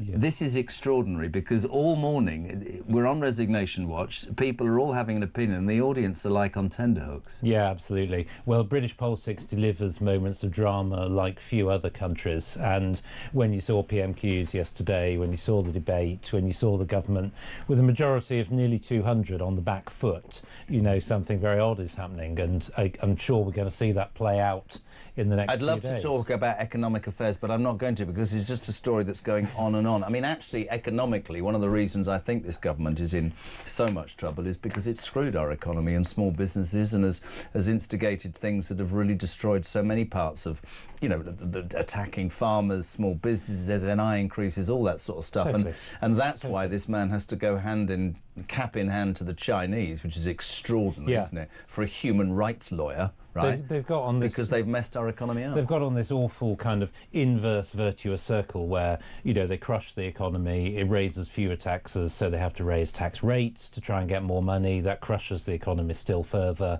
and they can't get out of this. And I was watching Rachel Reeves sitting next to Starmer yesterday on the front bench, and she looks like somebody who is at the end of her tether and knows that things are going downhill fast. Well, I mean, I'm not an economist, but I mean, she's out of headroom despite tax rises, and in basic terms that my old girl used to talk me about, you know, debit and credit. If you're paying out 120 billion a year in interest on debts you can't pay, that's right. There's no money but to tax hard-working people, whilst you're allowing people into this country for free who have a better life. And then, worst of all, you suddenly find 35 billion under the sofa to give away a piece of island that we own. That's right. I mean, Am I missing the point there? We're borrowing, you know, getting on for 150 billion a year, and most of that just pays for the interest on the existing borrowings. You know, this cannot carry on much longer. We can't raise and might that be a way that the Labour Party falls, this government? Actually, the financial institutions do a Liz Truss and throw the towel in? Well, I mean, it might happen. It might happen. I'm not sure. I think sort of more slow decline is much more likely. Everything getting gradually worse. Everybody's feeling worse off. The economy starts to shrink, and you know that just sort of plays itself out. And of course, you're right. It is the backdrop to what's going on. If the economy was going up at 2.5%, 3%, people would be feeling a lot better about things. Well, the Bank of England are downgrading growth today, I've just heard. That's right. That's right. And I'm not surprised. I mean, everything the government is doing makes growth worse. So why would they not? Absolutely extraordinary. Just briefly, and the economy, I think you're dead right, isn't going to get any better, and we seem to be in this doom loop, surrounded by politicians who either don't... I look at that front bench, David, and I think there's just no experience, there's nothing, right? Yeah. Mandelson, do you know him? I've met him a few times, so I wouldn't say I know him, really. Can you explain to me how a man who's been done for dodgy loans, dodgy passports, almost everything dodgy... I think the most interesting thing is, I'm going to buy an £8 million house, but my boyfriend at the time can't afford 12 grand for an osteopathy. Forget the seedy side of the relationship. The accusation, and it is an accusation, that he sent emails detailing government policy is nigh on treasonable in my mind, and I think he'll go to prison. My question to you is, if he does go down, do you think he'll squeal and others will be implicated? Well, I mean, it would be a pretty extraordinary thing to try a former minister for what is it, misconduct in public office. We won't have seen anything like that. But I mean, if he's done that, that's what he'll be tried for. Yeah, I mean, you know, the truth is he probably isn't the only minister who's leaked information over the years. And if I was his defence lawyer, that's what I would be trying to focus upon. So you're right. This is, you know, this would be an extraordinary event, but unfortunately, this sort of thing is more common probably than people like to really think. Where do the newspapers get their news from?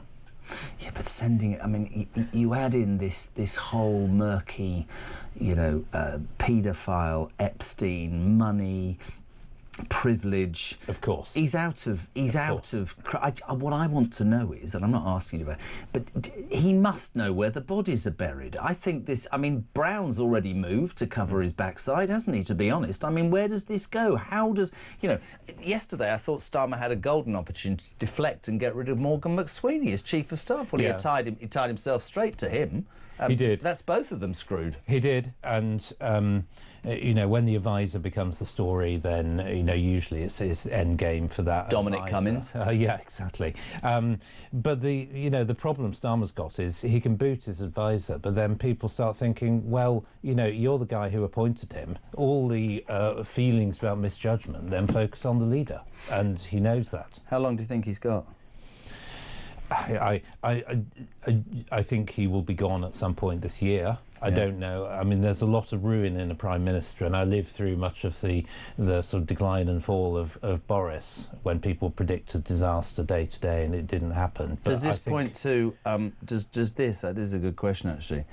Does this in any way in your mind put what Boris was guilty of at a slightly lower level? Is there an insignificance now about a piece of cake? I mean, of course, it was always confected by that large part of the Conservative Party that didn't like Boris Johnson and wanted rid of him. Yeah, he was brought in. They reluctantly put up with him to do a job. Together we got Brexit done mostly, but after that they wanted rid of him. And I think one of Boris's problems was that he didn't realise how much a lot of people really hated him. Is the same perhaps true now that Starmer, the human rights lawyer with no emotion and seemingly no plan, was used as a public or acceptably public face of Labour to get them elected, and actually there will be those on the left wing who will be glorifying in this moment, led by perhaps Angela Rayner on yesterday from the backbench? I think so. You know, in a way, Starmer was brought in to purge the party of Jeremy Corbyn and anti-Semitism and all of that, and you know, he's probably done as much of that as he possibly can. Now he's become dispensable, and I thought yesterday when I was watching in Parliament, I thought, you know, I'm no expert in the Labour Party, but I can recognise human behaviour, and I thought the confidence had cracked. You know? Well, I thought there's a great, it's on one of the papers, I think the Mail, with the amazing Quentin Letts, who I love. Yeah, absolutely. And Quentin put, punctured perhaps beyond repair, Sakir deflated before our eyes, Kemi kept bayoneting him. From Labour MPs, a cold, sinister silence. That's right. It's the silence, the unwillingness. It looked like the end, didn't it? Yeah. It looked like the end. But then I'm sorry, I'm not outspoken deliberately, but he's signed his own death warrant. At 15 U-turns. I put this to you. You were there for the Boris era. Just doesn't seem to have the DNA to put his finger on the pulse of any part of the nation that he's supposed to be managing. And some of the decisions are so patently wrong to anybody with a brain cell that you think, how did you get there? Yeah. I mean, you know, prime ministers need two things. They need a strategy they can explain to people. You know, what sort of country are you trying to build? Where do you want to go? And he's bad at that. And nowadays, you need to be able to connect to some extent emotionally. It isn't enough to describe. You've got to kind of empathise. And he's not very good at that either. So you can survive if you've got one of those things. If you haven't got either of those things, then you've got a problem, I think. He was bayoneted, according to Quentin, and I agree, skewered by Kemi Badenoch. You're still a Tory. I'm not actually. I'm non-party now. Well, non-party? Yeah, so I'm not actually a party member. Do you any agree with me? I think Kemi Badenoch smacks of William Hague, right person, wrong time. So I campaigned for Rob Jenrick when the election was. Are you going to sign for reform? I'm non-party now, and there's a job to do at the IEA, so that's what I'm doing for now. I think Kemi, showing signs of being quite good in Parliament now and getting PMQs right and saying some of the right things on the economy. That's definitely true, but I don't know that. Let's put it in basic terms. The British public stopped listening to the Tories after 14 years, and I think they're going to make them serve their time in opposition for a while. Is that probably? This is the problem. Much of the party has not come to terms with the failures in office. I'm not sure that Kemi kind of really gets this either. And Reform will say that the criticism of Tories moving over to Reform, Suella Braverman and Jenrick, the critics will go, oh, it's the Tory party 2.0. That the Reform Party would say, well, those two at least resigned from their positions in that government because they weren't happy under Sunak and it wasn't doing what it said it was going to do on the tin. That's right. I think it's interesting you say you're independent now because of the IEA. Fascinating times politically. Yes. Absolutely. The right fascinating. The right and the left are fragmenting at the moment. Nobody quite knows how this is going to play out in the next couple of years. The range of possible outcomes in politics got a lot larger as well. We could have a hard left government. The Green Party. Yeah. Zach Polanski running at 18%. Yes. They want to charge everybody 70% tax, and they believe that you should. Somebody asked him the other day, how would you deal with the Ukraine-Russia war? Did you hear what he said? I would leave. I just get a plane over to Russia and go up to Mr. Putin, I'm sure he's a reasonable man, and ask him to put down his nuclear weapons. I mean, look, he knows nothing about how the world actually works. That's true. But then, Jeremy Corbyn had very naive views of international affairs as well, and he nearly won the election. Do you know, I said the other day, David, I don't know whether this is genuinely true. There is no part of anything that Jeremy Corbyn ever said that I'd agree with. But there's this grudging admiration for a man who printed the madness that he believed in, stood by it, and got more votes than Keir Starmer. More votes than Keir Starmer. He did. And Starmer ended up with a 180 majority. And I think the biggest crime for Labour now, for me, is that he patently didn't have any plan whatsoever. They had plenty of time to plan for it. And I think that he's proven that the Labour Party, sadly, cannot be trusted in power at all. I think Corbyn was the first politician to tap into the fact that lots and lots of people in this country are unhappy about the way it's being run, and they're right to be unhappy, in my view.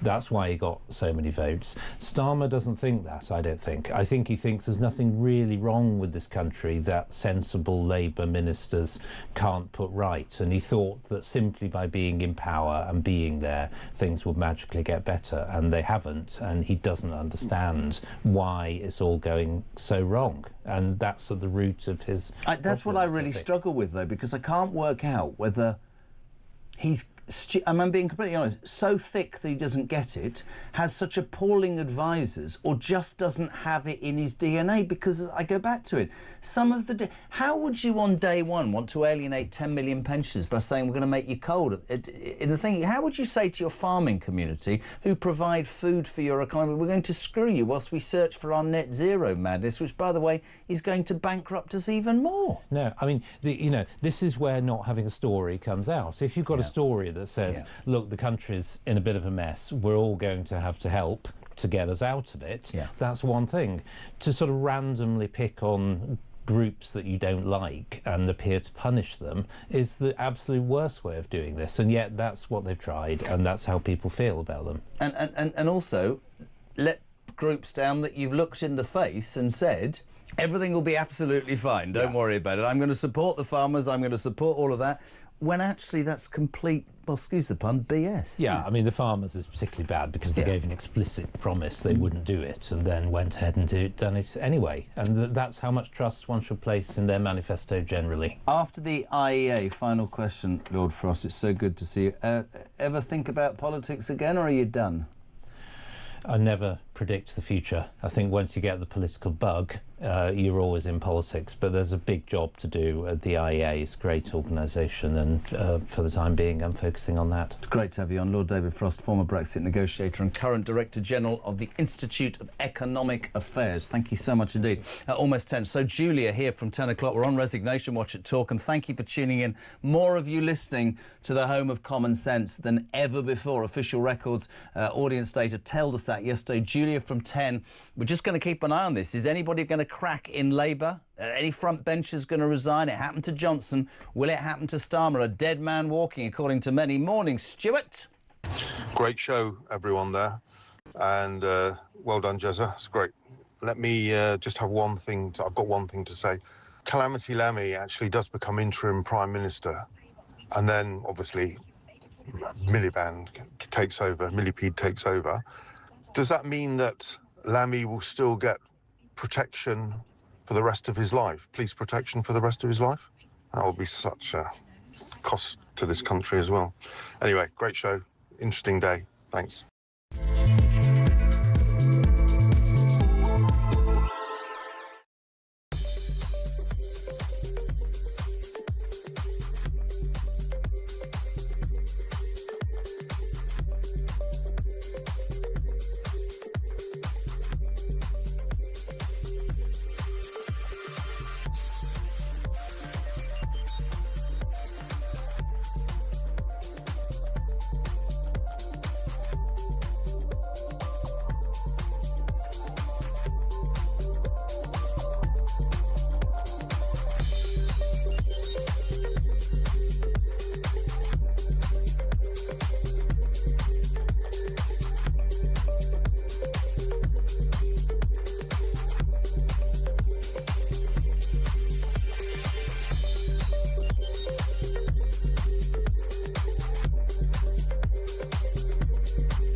This is the Political Asylum, current affairs, international news, letting criminals off while sending... Oi! Oi!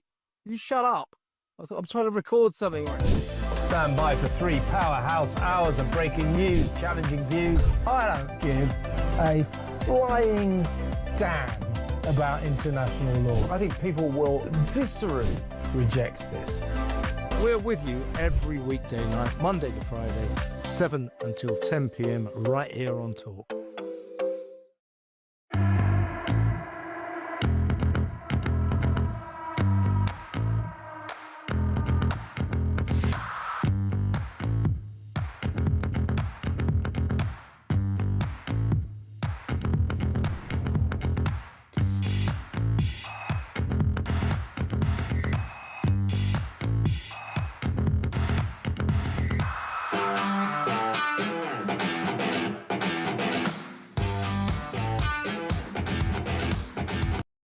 Across the UK, on DAB+, on YouTube, on your mobile, and on your side.